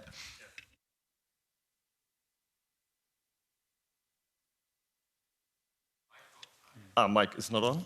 Now it's on. Okay, cool. Yeah. I was thanking for having me and saying hello to everybody here in the room and online. For those of you who do not know Foodwatch, we are a 20-year-old consumer organization, consumer rights organization with a focus on food and agriculture. We have 60,000 supporting members and reach out to 1.5 million followers throughout Europe. We have offices in Berlin, Amsterdam, Paris, Vienna, and a representation here in Brussels. Preparing for the panel, I try to understand, being new in this job, I'm executive director for a year now, but preparing for this panel, I try to understand what makes consumers so important, the perspective of consumers so important in this debate. And it was a journey into the past, I have to say. It was a journey back to 1962. And you all know the guy on the right-hand side, which is JFK, and he introduced the Consumer Bill of Rights in a famous speech to the US Congress. But he did it on a draft written by Helen Nelson, a consumer rights activist. Nobody really know of her, I guess. And when I tried to find an image of her in the internet, I couldn't find one. I only find one eulogy written in the year of her death in 2005. And I wrote to the author of the eulogy and asked for an image, and there was none. So what I only present you is now the numbers of her the date of her birth and when she died. And honestly, it bothers me. It bothers me that I do not know the whole story. And this is actually what we are talking about when consumers look into the GMO story, that we do not, or that we shall not know the whole story. And actually, we are interested in the whole story. So the speech was so famous because it brought in the consumer rights. And it took from 1962 until actually the Maastricht Treaty 1992 that the European Union also acknowledged that there is something like the Consumer Bill of Rights. The Consumer Bill of Rights stated when it was introduced 4 rights: the right to safety, the right to choice, the right to transparency, and the right to be heard. When you look now into the Maastricht Treaty and the Article 169, then you find it in a similar way described, but not actually not the 4 rights described as they were written down by Helen Nelson, but in the article it is described, oops, I was too fast here with the, it is described as the economic interests of consumers. And I would say in a functioning market, the real interest of a consumer is to have a choice, and that the right to choice is now for the European Union described as the economic interest of a consumer. There was a second development I would like to highlight here, which made the situation of consumers in the European Union more, made it stronger, and that was the mad cow disease. You all might remember when it hit the European Union, then when it hit Europe and also North America, millions of cows got slaughtered, and until now 300 people died from that mad cow disease. But there was also a positive aftermath, and one of those is the Good Food Law, which was introduced in 2005. And interesting for us from the consumer perspective is that the Good Food Law also inscribed the precautionary principle as one of the main principles, so it transferred it, let's say, also to the food sector, which is really important to us, that it is written down there as well. And it also introduced traceability, which is one of the key instruments actually we are talking about here now to ensure that people, consumers really have a choice when they go into the supermarket. Another wonderful aftermath of the mad cow disease is actually the European Food Safety Authority. I don't know if you know that. For me, it was new, but when it was one of the direct results to introduce it. And I must say, I'm really happy that we have the European Food Safety Authority, even though I would be even more happy if they do what they or if they do better what they are for.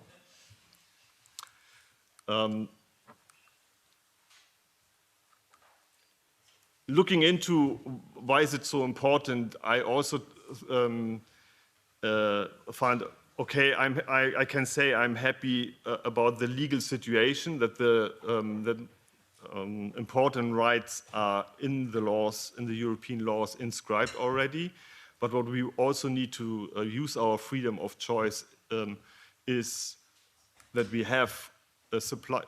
This is so fast, this thing, I don't know why. That we have a supply of goods to choose from. And what I heard today from the Canadian experience and on this panel was like, okay, this is really endangered. So in the moment food is contaminated with GMOs and you cannot even see it from the outside, you have no label, you have no proof that there are GMOs, then you actually do not have a freedom of choice anymore.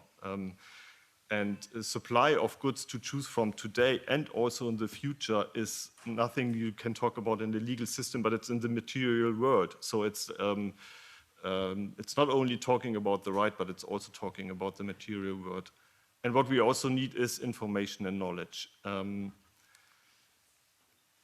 What I found interesting, and it was described already by Heike Moldenhauer a bit, that we have two different labeling systems right now. So we have the finished goods, and if you find any GMO in a finished good, and mainly it's fodder where you find it in right now, then it has to be labeled. And I would say this is wonderful that we have already a system where you say, okay, it's GMO inside, and then you have to find a label. I couldn't find a label from the European Union. I only read in the regulation that you have to name it, but there's no label for it. And so I copy-pasted a label from the United States where they call it bioengineered. So it's not, don't look it up in the European Union, you will not find it. And on the other hand, is when you have the process and the whole process is free of GMO, then you, like Heike Moldenhauer already described, are able to say this is without GMO. As a retailer, you guarantee that you will not find GMO inside the whole process chain. And actually, this is to come to that, to come to a situation where you not only have, sorry, let me continue on the other level and then I come back to that again. What I also found interesting is that you not only need to have the different goods you have to choose from, but you also and you need to have a labeling on products and on processes.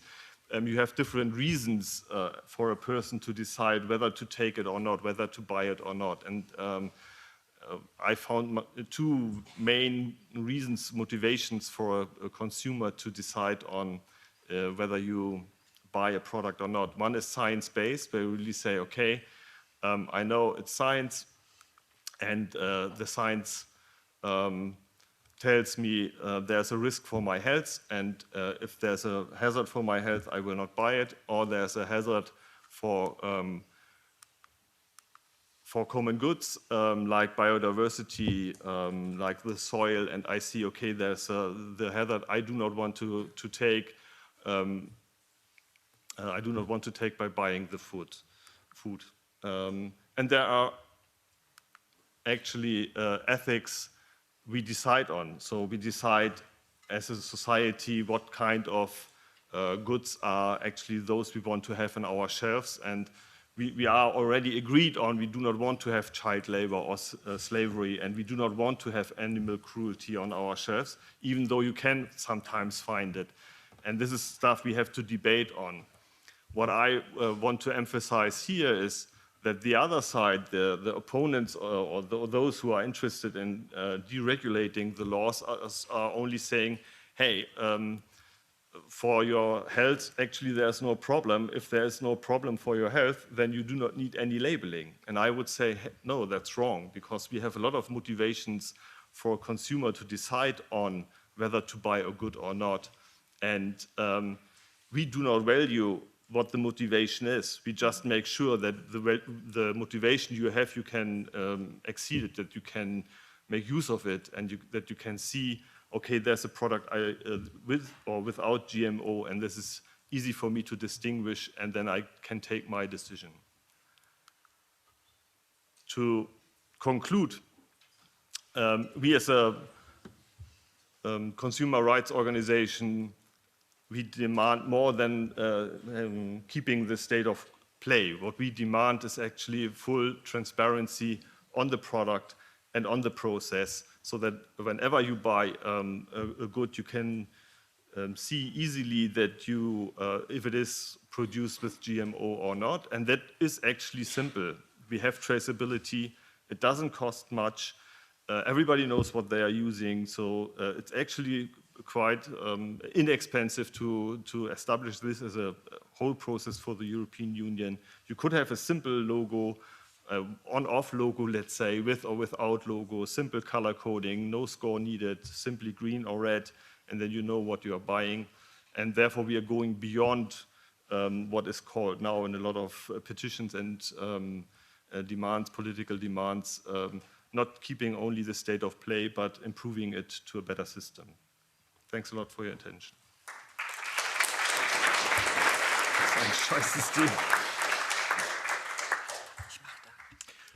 Thank you very much, Jörg. I think we had a rich diversity of perspectives, and we are now getting ready for the debate. But before the debate comes, we have a break. And I hope you will all enjoy the coffee, and you will enjoy meeting people again that you haven't seen for a while. And we will start here again at noon sharp. So yeah, enjoy the coffee and see you in a little more than 20 minutes.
Ladies and gentlemen, can you please take your seats? Here.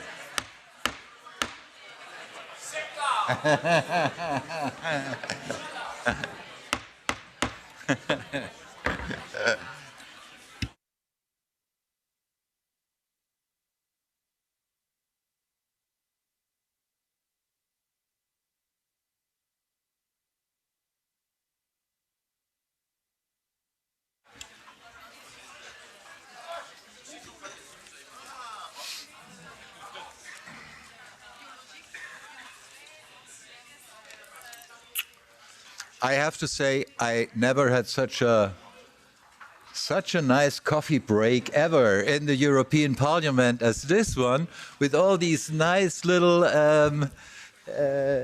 snacks. And I want to thank Viola and the rest of the gang from Sarah Wiener's team who have prepared this out of their pockets. The catering guy.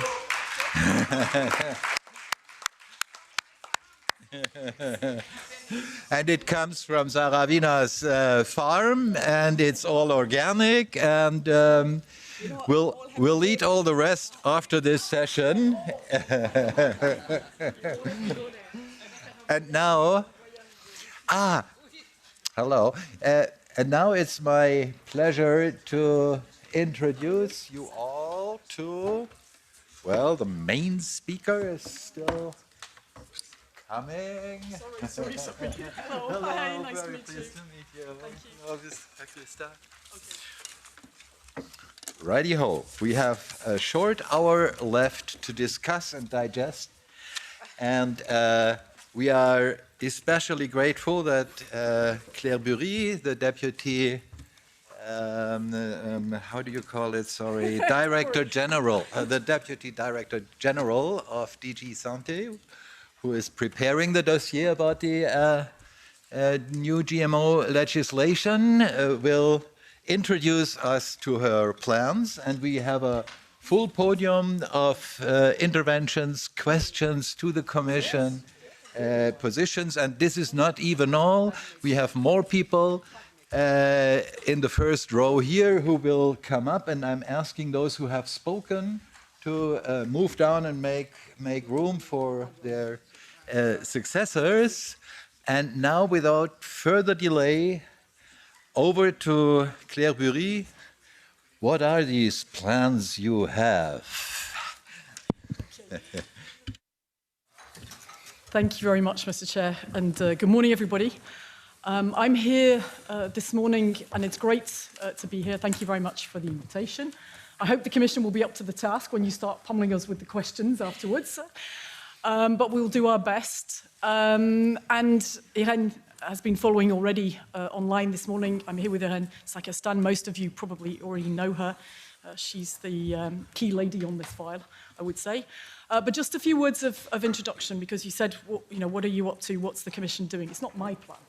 No, I mean, I don't think Ursula would be very happy to hear that, no? But anyway, so what's happened so far is that in September, President von der Leyen, in the State of the Union address, said that there would be a legislative proposal on plants produced by new genomic techniques in the initiatives for next year. So, of course, that means the starting gun has been fired. Obviously, we have been working and trying to understand these new techniques for some time now, and most of you probably been following the beginning part of the story before Ursula made her announcement. I want to be very clear on one thing before I start talking about what we might be trying to do there and what might be in it, and what the context is and what you might think about it, which is to say that we don't propose to overhaul the existing GMO legislation. We are not going to do that. I don't think it's the right time to do it. I don't think it will be the right thing to do. So it's not that. We're looking at plants obtained by targeted mutagenesis and cisgenesis and what might be done with them. So what's the objective, first of all? The first thing is we've got to follow all our usual better regulation guidelines, and we will do that here carefully. We've consulted, there's been public consultations, there are meetings that are going on, there is impact assessment work that is being prepared. And I think what we have so far, and I don't want to overstate the case on this, but I think we have some evidence that the new genomic techniques could support sustainability. Now, the question is, okay, fine, but what does that mean? So let's see and let's debate a bit around that. What have we seen so far? That in the product pipeline, there are a wide variety of cereals, fruits, and vegetables that can bring benefits for health. Wheat with reduced gluten content. Maybe you'd like to take the floor already? No? With reduced gluten content. For the environment, we've got virus-resistant sugar beets that can reduce the use of insecticides. Climate change, rice that's tolerant to drought and salt, and food security, which is obviously a key issue at the moment. And that, I would say, is one of the things that's raising the pressure a bit to come with this new framework. But obviously, these NGTs, we don't think it's going to be a silver bullet. It's not a full answer. And whatever we do has to be of benefit to society and the environment. So what might be in the policy initiative? And here I'm giving you a little bit of an insight. I can't tell you exactly because I don't know, because it's still in the making. But what kind of things would it cover? So from our perspective, the risk assessment and the approval requirements need to be proportionate to risk. I don't think that's new to anybody in this room. You very well know how we do risk and how we do the precautionary principle. And these techniques are not all the same. They are quite different in places. And I don't think that a one-size-fits-all regulatory response will be the answer. We need to obviously work on what EFSA have done, and I think you've seen, and I know it's been debated this morning, the recently published updated opinion and a statement on criteria for risk assessment. And I understand this morning there was a question about what EFSA has done on unintended consequences. And there I think we can say that EFSA has looked at this, and Herlin can give chapter and verse on that in terms of what's been looked at so far. So let's be clear about what the situation is. Let's base our discussion on the facts. And we are also looking at whether there would be a possibility to incentivize traits which are linked to sustainability, because this is all part of what we're doing on the Green Deal and the Farm to Fork strategy and sustainability. And a lot of you work on that already and have a clear idea and are contributing to that. And last but by no means least, we want appropriate traceability and information provisions. Everybody says transparency is key. Fine. What does that mean in practice? It's crucial for the organics industry. Where's Eric? I've lost him now. But anyway, we had a discussion about this last week. But it's not just important for the organic and the GM sectors, but also it's about freedom of choice. And I want to be categorical on that. Some people may want to use these technologies, and others may not. And we need to be able to allow them to exercise choice. So just to finish, a couple of words of context.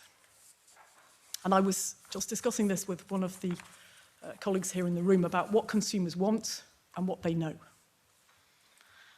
I think one thing, we may have differences of view about what should be done from a regulatory perspective.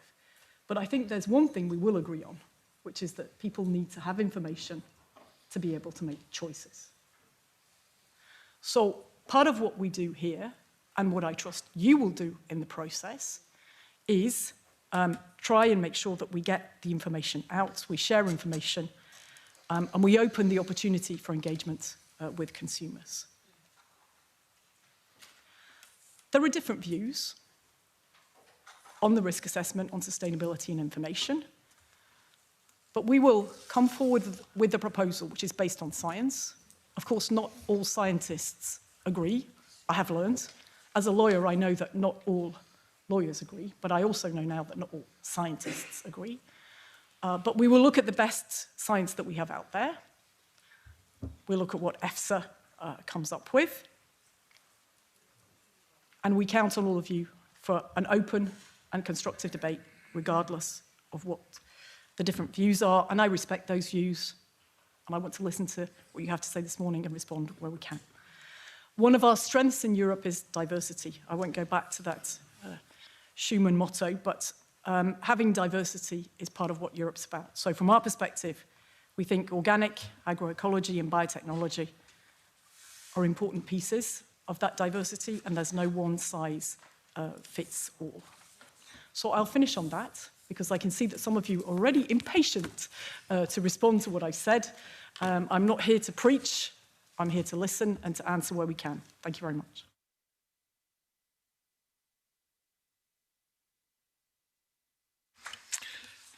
Thank you, Mrs. Bury, and thank you for staying with us. The first response you will get is from Sarah Wiener on our very left. She bought that slot with a nice food she brought. Ja, schön, dass ich hier sein darf. Vielen Dank. Ich werde auf Österreichisch reden, denn wir sind ja immerhin im Europäischen Parlament und wollen auch in der Sprache die Vielfalt ehren und fördern. Ich möchte über einen bestimmten Aspekt reden, nämlich über Herbizidtoleranzen, die mit GMO Hand in Hand geht.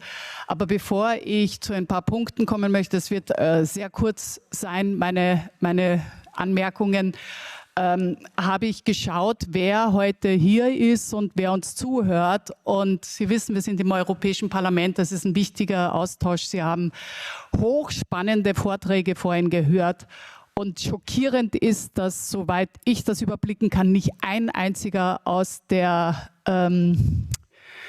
wie soll ich sagen, aus der konservativen Fraktion oder den konservativen Fraktionen da ist. Oder täusche ich mich? Hand hoch. Nicht einer. Nicht einer. Und ich bin mir nicht so sicher, ob die Pestizidindustrie, die sich zugeschaltet hat, guten Tag, zuhört, um wirklich etwas davon zu lernen und mitzunehmen, oder ob es nur darum gilt, dann Argumente gegen unsere Argumente zu finden. Ja, Pestizidtoleranzen. Ein riesiges Thema. Das Europäische Forschungsinstitut hat 2022 eine Überprüfung der Marktanwendung gemacht für eben neue gentechnische Verfahren und deren Pflanzenzulassungen angeschaut und hat festgestellt, dass allein von 17 sogenannten Pflanzenanwendungen 6 herbizidtolerant sind. Also auch in der neuen Gentechnik geht es nicht darum, klimaangepasste Pflanzen zusammenzubauen, sondern in erster Linie herbizidtolerante Pflanzen zu entwickeln, um dann eben Herbizide einzusetzen. Wenn Sie sich die Geschichte anschauen von den global agierenden Konzernen, die sich mit dem Saatgut, mit GMO und mit Pestiziden und mit diesem chemischen Input entwickelt haben, dann sehen Sie, das war die Erfolgskurve, da fing der große Ausschwank und der Milliardengewinn dieser Konzerne an. Übrigens, heute dominieren 5 Großkonzerne den Markt, 70% der Pestizide, die global eingesetzt werden. Ich möchte nur ein Beispiel sagen, in den letzten 20 Jahren gab es allein 34 glyphosatresistente Beikräuter. Also dieses Märchen, es wäre irgendwie nachhaltig und wir würden die besser als die Natur reagieren können und können Probleme auf eine technische Weise zu lösen, ist ein Trugschluss. Denn die Natur schlägt immer wieder zurück. Heute gibt es schon Unkräuter, Superunkräuter, die sind zum Beispiel Fuchsschwanzarten, die sind 2,5 Meter groß. 60% auf den Sojafeldern in der USA haben Probleme mit Resistenzen. Und was ist die Lösung? Wir brauchen noch mehr Breitbandpestizide, um diese Probleme sozusagen zu verschleppen. Jetzt haben Großkonzerne der Pestizidindustrie Agreements, also Vereinbarungen zusammengemacht. Wisst ihr, was das Problem gegen Resistenzen ist? Wir bündeln unsere Ackergiftprodukte zusammen und dann haben wir vielleicht die nächsten Jahre noch eine Sicherheit und eine Anwendung, bis es dann halt nicht mehr geht. Also das zeigt den Irrsinn von einer Symptombehandlung, die keine wirkliche Lösung ist. Schon gar nicht für die Diversität und für eine lebenswerte Zukunft. Was wir brauchen, ist, mehr natürliche Gesetze zu respektieren, mit den agrarökologischen Systemen zu arbeiten und sie zu stärken und nicht eine sehr komplizierte, lebendige Kette zu zerschneiden und in jedem einzelnen Glied dann das anzuschauen und zu denken, man hätte die Lösung. Eins möchte ich noch am Schluss sagen. Gentechnik fix, GMO, machen gerade mal 0,0% für die Biodiversität, für die Lebendigkeit. Und das sollten wir nicht vergessen. Dankeschön. Vielen Dank. Ich muss mich entschuldigen, Mute, bei dir. Madame Rivasi muss uns leider gleich verlassen und deshalb bittet sie um das Wort und höflich wie wir sind. Bitte, Madame.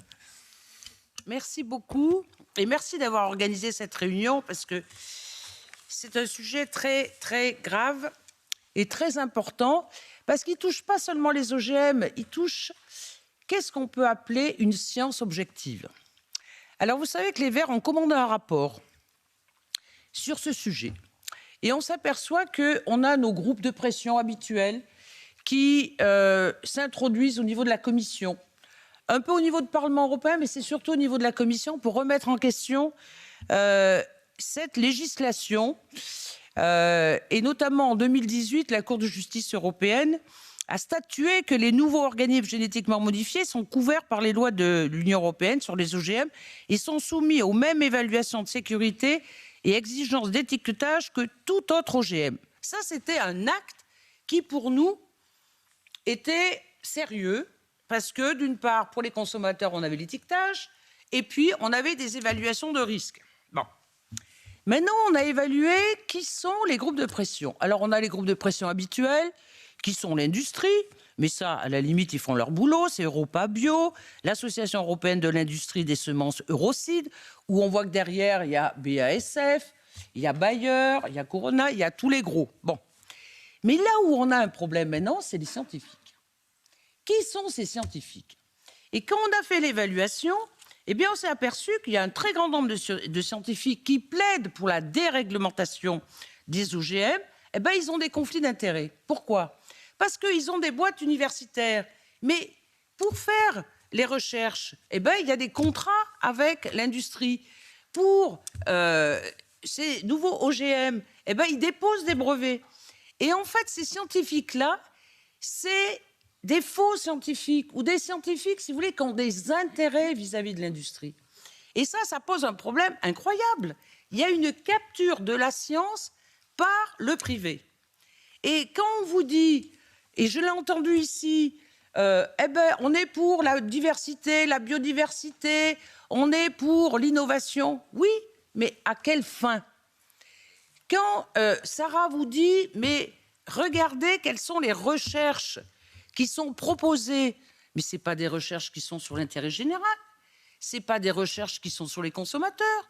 Et moi, en tant que biologiste, quid de la traçabilité? Quid de l'impact sur l'écologie et les milieux? Quid des conséquences à moyen et à long terme sur la santé? Eh bien, on n'a pas ces réponses. Et donc, il faut qu'on soit très vigilant et il faut que demander sans arrêt, les conflits d'intérêts, la déclaration d'intérêt de ces scientifiques. On ne peut pas se permettre d'avoir une science capturée par l'industrie. C'est le message que je voulais vous donner. Donc, il est hors de question de remettre en question la réglementation qu'on a acquise à la Cour de justice européenne. Elle est très bien, cette réglementation. Et on n'a pas à se soumettre à la Commission qui a été, je dirais, mise sous pression des lobbies. Sous couvert de l'innovation, on est capable d'accepter n'importe quoi. Eh bien, nous, au niveau des Verts, on dit non. Elle est très bien, cette réglementation. On la garde. Merci.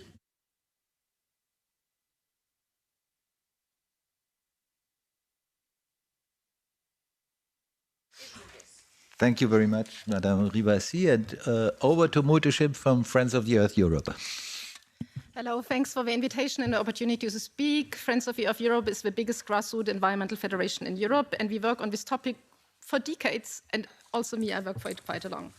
So whilst we are meeting here today, various of our colleagues, and I think ministers from nearly every country on this planet, are living in Sharm el-Sheikh to discuss at UN level on the climate COP.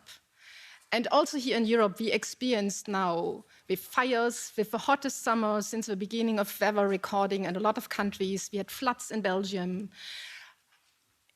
Pakistani people lost everything because 1/3 of the country was underwater. So climate change is happening. We have a real climate crisis. And similar things are happening on biodiversity. We lose ecosystems in a space that is unimaginable. And then we hear now from Sante, yes, we have a magic solution. We have products in the pipeline of biotech companies, of startups, of researchers that will fix all these problems. And now we had other crises, so the Fridays for Future movement is getting less media attention, but we don't have time to lose, to wait that maybe in 15 years, one of this product could deliver anything. We need to act now. And we have a solution. We heard in the morning very clearly from Dr. Gelinsky that it's too complex to rely on CRISPR-Cas, that they would deliver a plant that could cope first with a drought in early spring and then with a flood in summer to give any income for farmers. So maybe we are ready one day, but not now. But we have solutions that work. We have real food system that work. We have agroecology practices that can deliver. They protect biodiversity. They increase soil health. We have organic farming that really is good to reduce pesticides to zero. So we have systems in place. They can adapt to extreme weather conditions. They reduce climate gas emissions. But what do we hear from the Commission? Let's hope on other technology fix that we get there. And I'm following EU legislation for quite a while, and actually what I can remember, this is the most biased thing I've ever seen on a table from the Commission. Because if you compare what Euroseeds, the lobby organization of the big biotech companies, is demanding, it's one-to-one what the Commission wants, one-to-one. They redefine the definition, what is a GMO, what is not a GMO, but what they're really keen on, they want to avoid labeling. Because as we learned in the panel before, as long GMOs are labeled, consumers don't buy them, and retailers are very reluctant to sell them. And this is the situation now. GM food is authorized in Europe at this moment, but nobody wants to buy it, so it's a marketed consumer rejection on it. And since 2020, I can't remember, I think I took part in 5 consultations. I had 5 meetings with commissioners, more meetings with cabinets. We wrote, I don't know, 5, 6 letters signing 80 organizations, including farmers' organizations, consumers groups, and whatever, saying, what we need from the Commission is keep the legislation in place. Nature needs it, citizen needs it, farmers need it. But what have you seen from the Commission? Zero. Zero. So, Mr. Brewery, my question to you, Mrs. Brewery, my question to you, can you give me one example, only one, where you have taken up any of these concerns, any of these clear demands? So 66,000 citizens called in autumn 21 to keep GMOs legislated, keep them labeled, give transparency for farmers and consumers.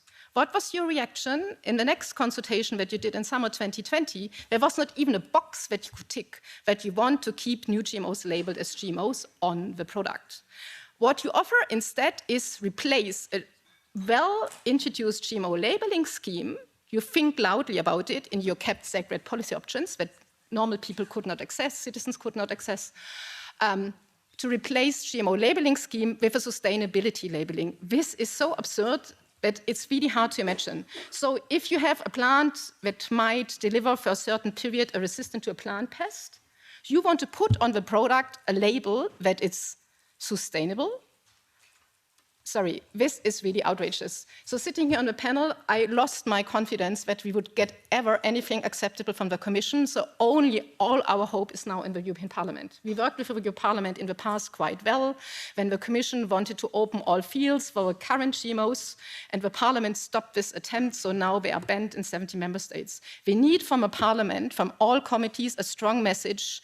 GMOs will be kept labeled as GMOs on the final product. This is what farmers need, and this is what consumers need, and this is what also the environment needs, because we don't know, we are not gambling with nature on plants that are so new that they got a Nobel Prize award for it 2 years ago, and you believe scientists or some EFSA myths that they are as safe as conventional. This is irresponsible, and we really want to hear from MEPs now that you stand up, that we keep the labeling scheme, because from the Commission, after 2 years, I don't know how many months I spent with meetings, shared reports about climate, about pesticide reduction, and all is dismissed for 2.5 years.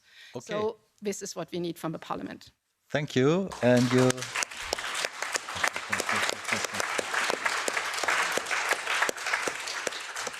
Mrs. Bury needs to respond immediately. Okay, thank you, Benny, for not having me frustrated there. Maybe, and I promise to be short, so I will. First of all, in relation to Mrs. Wiener, I would like to thank her for the work that she's doing on the sustainable use regulation. Thank you very much for your rapporteurship on that and your involvement on the sustainable use. We really appreciate that, and we want to work very constructively with you on that. You mentioned herbicide tolerance, and I think it's a very important point that you raised there, no? And it goes back to what I was saying at the beginning, which is we need to keep society and the environment at the middle of everything that we do on this. And using technology to do things like herbicide tolerance is I think, questionable. Let's put it that way, no? I think it's questionable. So I fully understand where you're coming from on that. And we do keep that example in mind in the Commission. It's very much at the forefront of our minds. So if I may now, in relation to Mütter, you are very eloquent, and I would like to take you to discuss with the Member States, because I would like to put you in the situation that I had last night from 9:30 till 11 o'clock on the sustainable use of pesticides, where we tried to explain the impact on the climate and biodiversity of the continued use of chemical pesticides. But it's quite difficult to get that message through sometimes. So please, you're welcome to come and help with that. Huh? I really need you. We need you on that file to get Member States to understand the urgency of it, because they are dragging their feet, not really aware of the fact that things are moving on. This Parliament, the mandate of this Parliament will change. There will be elections, and we need to move before that, I would say. Yeah? So please, I understand what your point of view is, but the Commission is also in the trenches on this with you fighting. So now I come to what you were saying about labelling. And I said it at the beginning.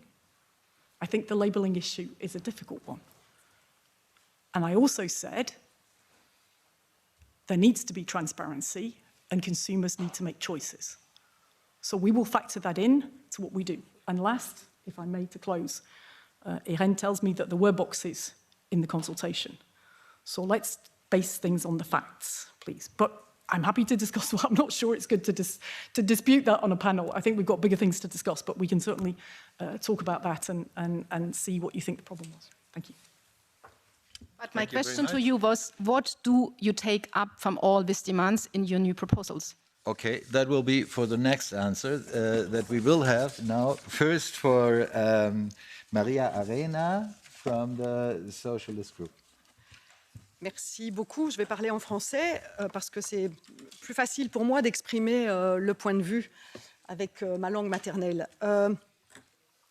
Pour répondre à ce que la représentante de la Commission vient de dire, c'est clair que la position de la Commission, et particulièrement en ce qui concerne les pesticides, n'est pas simple. Et pour être en charge du dossier aussi pour le groupe SND sur la question des pesticides, on entend bien la situation des États membres. Et ce qui est mis en évidence, c'est qu'effectivement, on doit travailler à tous les niveaux, c'est-à-dire à la fois au niveau national et au niveau européen pour pouvoir atteindre les objectifs que l'on veut. Et parfois, c'est vrai que la Commission est attaquée par rapport à des propositions qu'elle fait. Et donc, loin de nous l'idée de penser que la position de la Commission est simple dans le fait de pouvoir convaincre les différents États membres pour avancer sur la question. Par contre, en ce qui concerne la question des technologies génomiques, la proposition, l'initiative est venue de la Commission, alors même qu'il existe une régulation aujourd'hui sur les OGM. Donc pourquoi est-ce que la Commission doit prendre une initiative alors même qu'il existe une régulation? Et donc, ce que je ne comprends pas, c'est qu'elle s'expose auprès des États membres vis-à-vis d'une proposition telle que celle-là. Et donc, moi, je pars du principe qu'avec une régulation telle qu'elle existait, il n'était pas nécessaire de faire une initiative venant de la Commission. Et donc la question qu'on pose, c'est pourquoi y a-t-il une initiative venant de la Commission? Alors je vais peut-être avoir l'impression d'être un peu rude, mais Michel Rivasi y a fait référence en disant « il y a un lobby industriel aujourd'hui auprès de la Commission ». Et quand on voit qui y a derrière ce lobby industriel, on a parlé tout à l'heure de l'entreprise Monsanto, vous savez, donner à l'entreprise Monsanto les clés de la solution pour la question du changement climatique, la question du développement soutenable ou la question de la démographie, donc de la food security, c'est un peu comme donner son enfant en gestion à un pédophile. Hein. Excusez-moi, mais c'est un peu compliqué pour moi.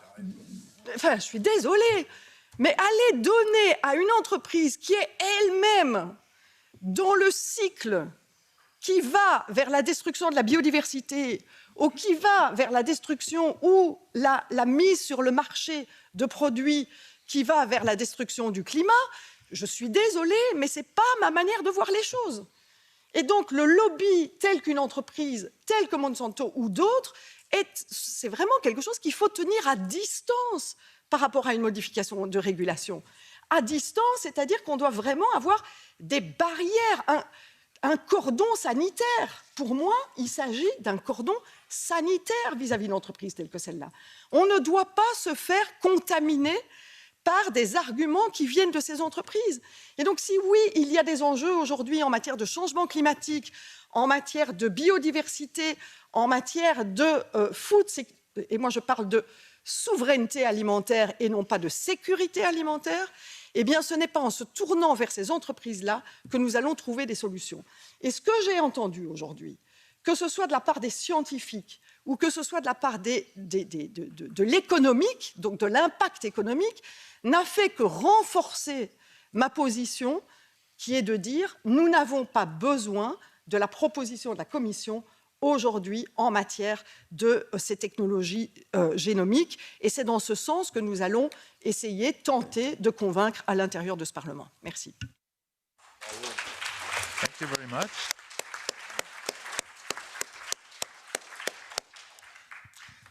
Einar Bartmann, next to me, is representing the Norwegian GMO group, and the particularity about it is that this is not just the ones who are against GMOs, but there is a consensus well beyond this, and we'll hear from Norway how you are dealing with the challenges we are discussing today. Thank you. Thank you, and thank you for inviting us. The Nordic countries have a long history of close collaboration, including farming and local food traditions. And in the new Nordic Food Manifesto that was published in 2004, the first goal is to express the purity, the freshness, the simplicity, and the ethics we want to associate with our region. How does GMO fit into this vision? According to several surveys, the majority of Nordic citizens are very critical and want all GMOs to be regulated. And since 2019, many organizations from civil society have worked together in what we call the Nordic GMO Network. We are different organizations with different opinions on the possible benefits of future GMOs. But we all support the ruling by the European Court Justice in 2018. All GMOs, including gene-edited organisms, must be risk assessed and monitored. And if a GMO is approved, it must be traceable and labeled. And this is our minimum demand and must be cornerstones in any future legislation. The Nordic GMO Network also underlines that future regulation must take into account the rapid development within gene technology.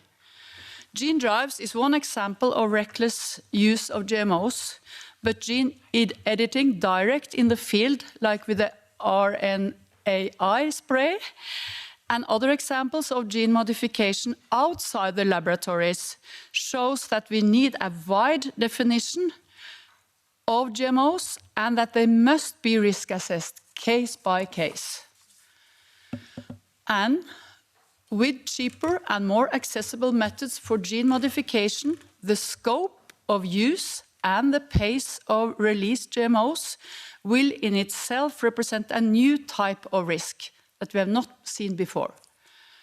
And the ECG ruling allows us to balance the need for research and innovation and the need to keep a high level of protection for health and environment. And only by regulating GMOs are we able to say yes to the products we want, if we want any. For instance, products that could contribute to sustainable development, and no to the products we do not want. And coming from Norway, where sustainability is a key requirement in our Gene Technology Act, it is very important for me to say sustainability can never be reduced to a question about single traits in a plant or an animal. Sustainability is about environmental, economic, and social justice in a global perspective. We need fundamental changes in our food systems if we're going to achieve food sovereignty, protect biodiversity, and stop climate change. Thank you.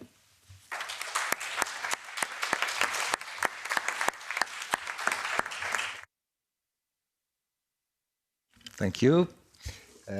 Pascal Durand is from the Renew group and will give us an additional perspective on the topic. I understand in your group there are a couple of views on this, and we will hear from you. Thank you. I can express me in French? Yes, OK, merci beaucoup. Je vous prie, je déteste de faire ce que je viens de faire. Maria, je ne te remercie pas. De me mettre à la tribune alors que j'arrive très en retard. Je déteste cela. Je vous présente mes excuses, mais c'était pour la bonne cause. Nous étions en train de voter un texte sur l'égalité femmes-hommes dans les exécutifs des entreprises. Ça fait 10 ans que ce texte était bloqué au Parlement.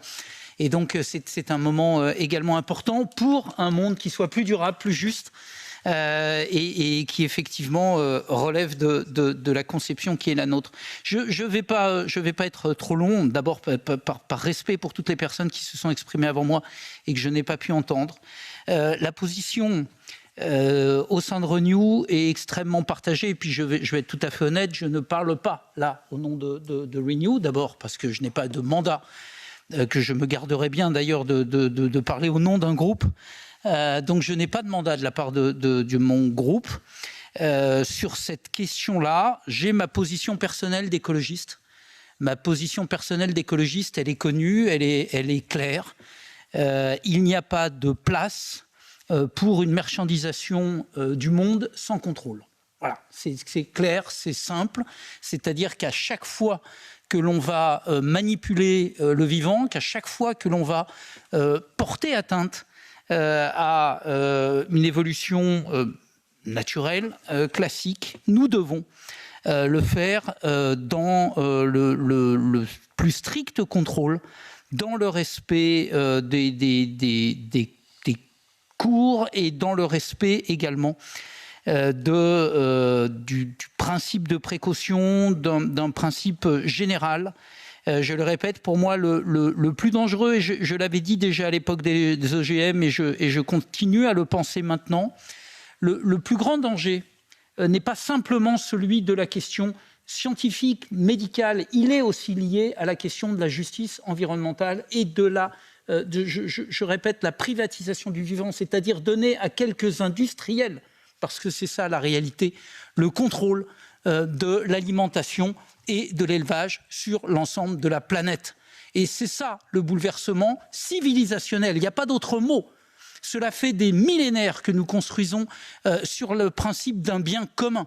Le bien commun issu de la nature, nous sommes en train de jouer aux apprentis sorciers, nous détruisons cette logique-là au profit de celle de l'argent, de celle de la surproduction, de celle d'une croissance totalement incontrôlée et infinie. Et bien entendu, nous nous voyons opposer systématiquement le fait que nous sommes anti-science, anti-tout, alors qu'en réalité, nous sommes les plus grands protecteurs de l'humanité, de ses valeurs, de ses principes et de ce que nous devons transmettre à nos enfants et aux générations futures. Voilà, c'est tout ce que je voulais vous dire. Je dois vous dire que la position qui est défendue par un certain nombre de groupes, alors je ne sais pas, au sein du groupe socialiste, ça doit être aussi un peu partagé. Alors heureusement que les Verts, sauf erreur, continuent à faire bloc. Voilà, continuent à faire bloc sur cette question-là et je les en remercie évidemment pour leur combat. Au sein de Renew, nous sommes minoritaires, mais nous continuerons à nous battre pour faire en sorte que les principes que j'ai évoqués soient défendus et maintenus au sein de ce Parlement. Voilà.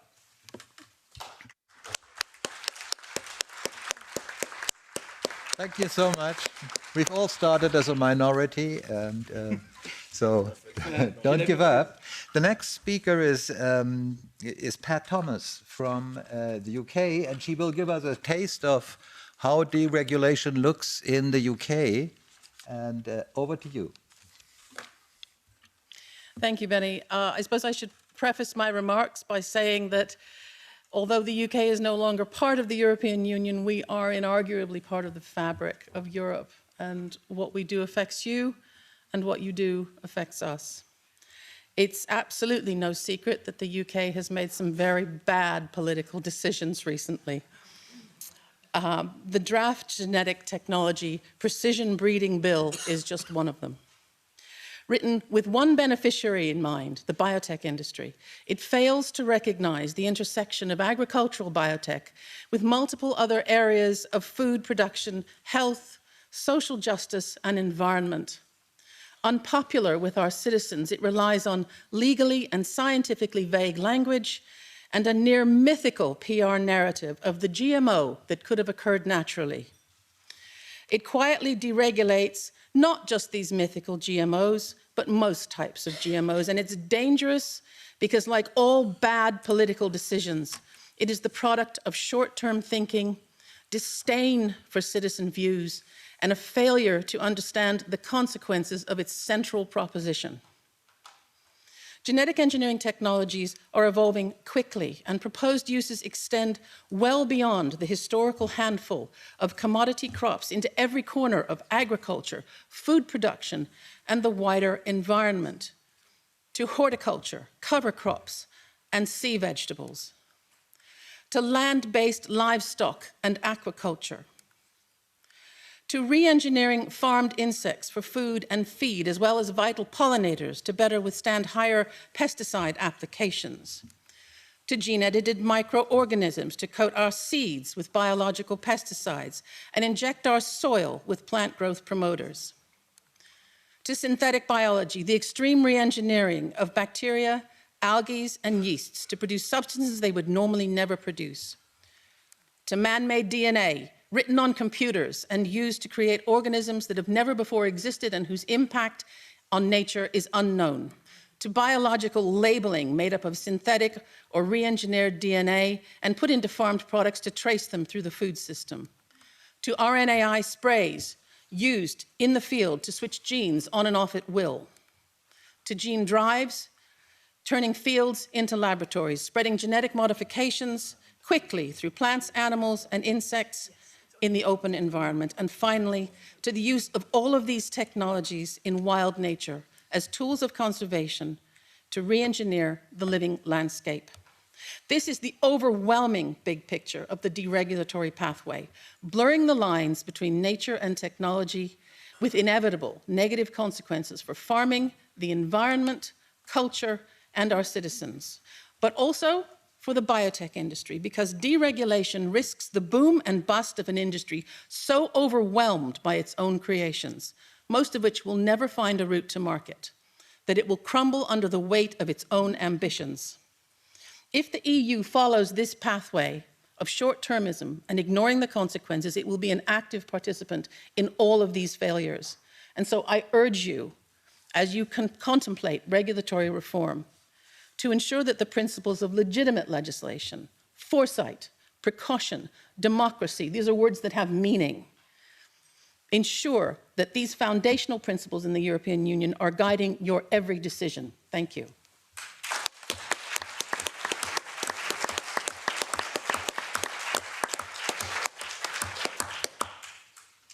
Let's move on to Benoît Biteau. D'abord, merci beaucoup d'avoir organisé cet événement, de m'inviter à m'y exprimer et de proposer cet échange de vues. Au risque de vous surprendre, il y a au moins un élément qui me rassure ce matin, c'est qu'à la tribune, on a surtout des femmes. Et par expérience, les femmes sont toujours plus sensibles à ces sujets-là, excepté peut-être Madame Thatcher, comme disait Renaud, pour ceux qui ont la culture, francophone. Mais je trouve ça rassurant que ce soit des femmes qui s'emparent de ce sujet-là, et donc je voulais d'abord saluer ça. Ensuite, je voulais remettre les choses dans le contexte. À quel moment arrive ce projet de révision de texte?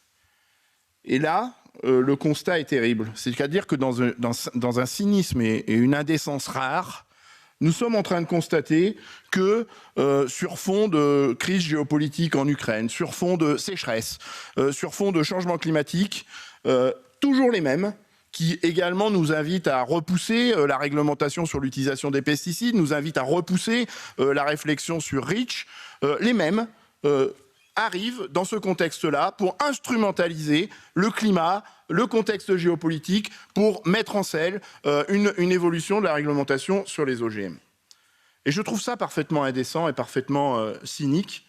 Et surtout, Einstein disait, c'est pas avec ceux qui sont à l'origine des problèmes, parce que si nous sommes à ce point vulnérables, en termes de souveraineté alimentaire, en termes d'effondrement de la biodiversité, en termes de changement climatique, c'est précisément avec les techniques, les méthodes et les logiques de ces gens qui nous demandent de changer la réglementation aujourd'hui. Einstein nous disait, c'est pas avec ceux qui sont à l'origine des problèmes qu'on trouvera la solution. Donc je rejoins complètement ma collègue, et nous devons nous départir de la vision éculés, bloqués dans le XXe siècle, de ces gens-là pour réfléchir à une nouvelle réglementation, ou pas d'ailleurs. Est-ce qu'on a besoin d'une nouvelle réglementation? Alors madame, vous semblez soucieuse de la transparence, de la valeur alimentaire, de la biodiversité, du climat, de la santé.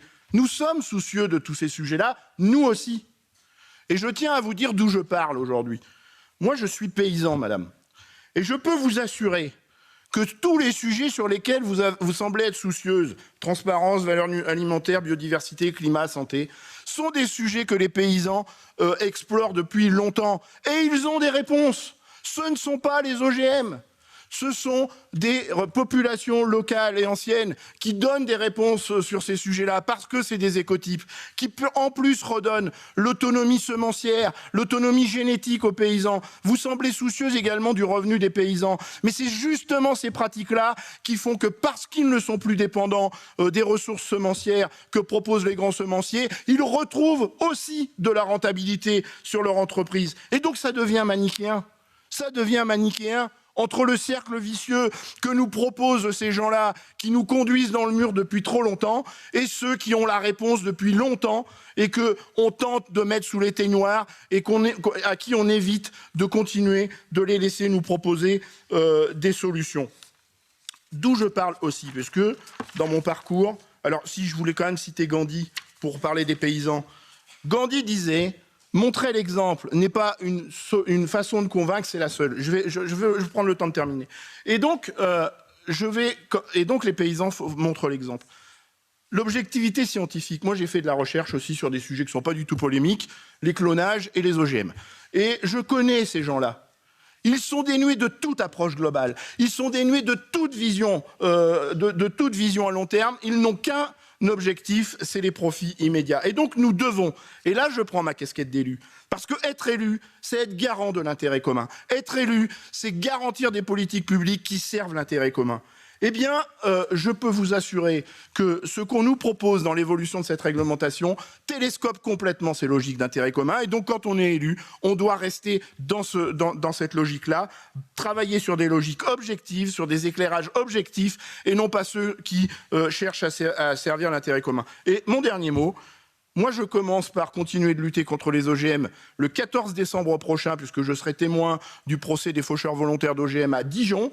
Et ceux qui veulent nous rejoindre sont les bienvenus pour soutenir les gens qui ont fauché les volontaires et attirer leur attention.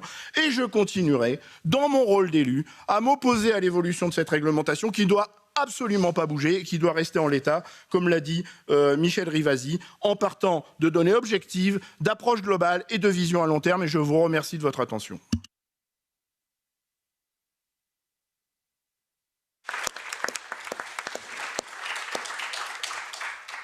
Thank you, Benoit. You've been speaking for at least 2 men on the panel, and I hand over to our last intervenant, Nina Holland from Corporate Europe Observatory.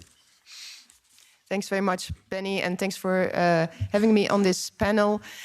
Being the last speaker, it's challenging.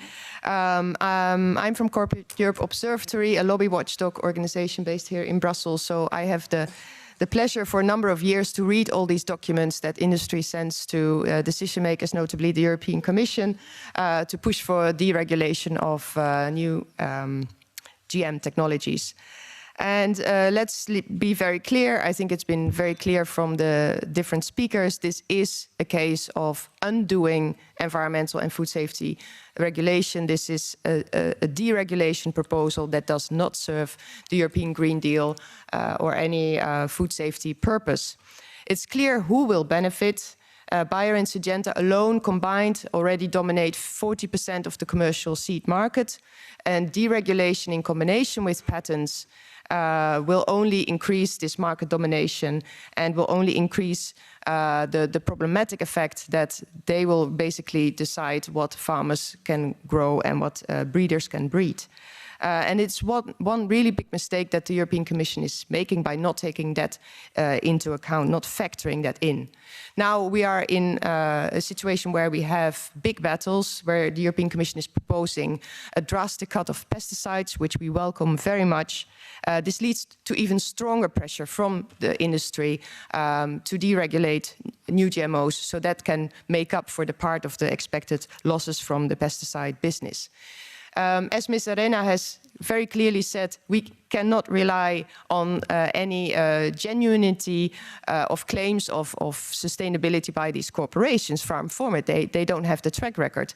They sell, they have around one third of their profits from pesticides is from the highly hazardous pesticides, and they even want to keep exporting them around the globe. So they really have no intention to really change their business. And increasingly, what we see is that in these avalanche of lobby events that we're seeing today, they are more and more hiding behind the lobbyist scientist platforms that Ms. Rivasi was referring to, like EU SAGE, which was set up by the Flemish Biotechnology Institute, which itself has Bayer and BASF on the board. So there's a great collaboration, integration there. You also have the European Plant Science Organization that organizes these meetings with officials from like-minded ministries, trying to already create a critical mass in order to prepare for a deregulation. And as a result, the process seems to be really captured by these interests. Some of the biggest flaws that I would like to stress again, part have already been mentioned, is the biased nature of consultation. The one done for the study where the Commission did a targeted stakeholder consultation, around 70% was industry lobby groups.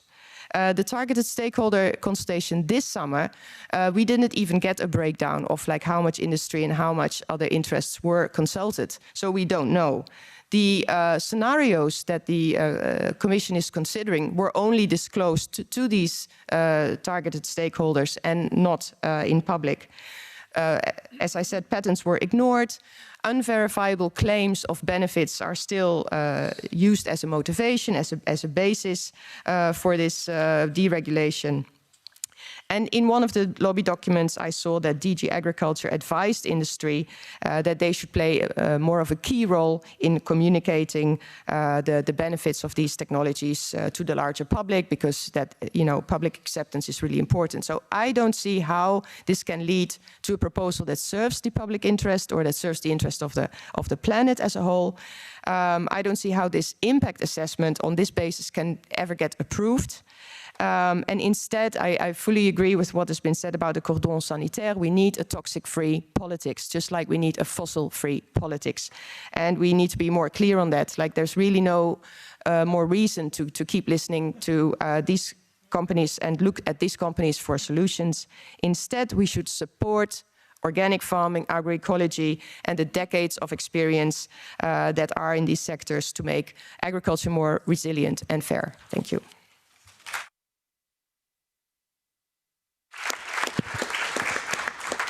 Thank you very much. I wonder if the interpreters were so generous to give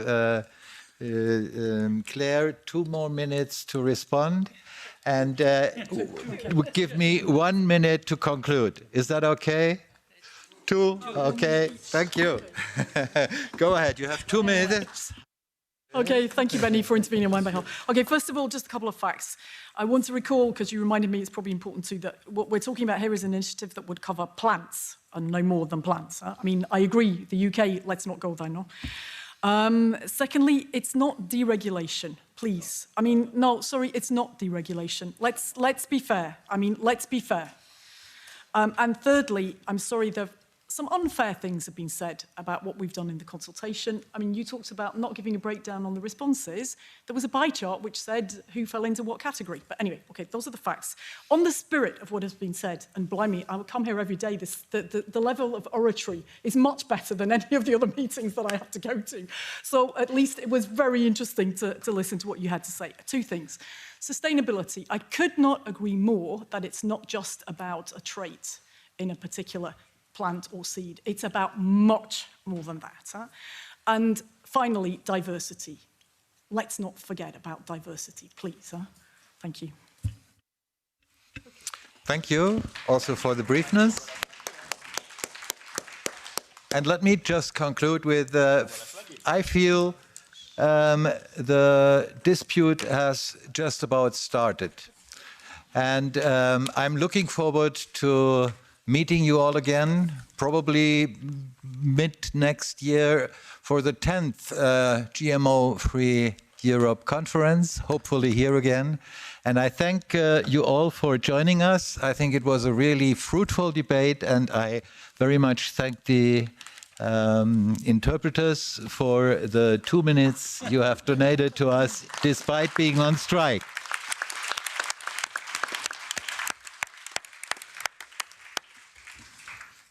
Bye-bye.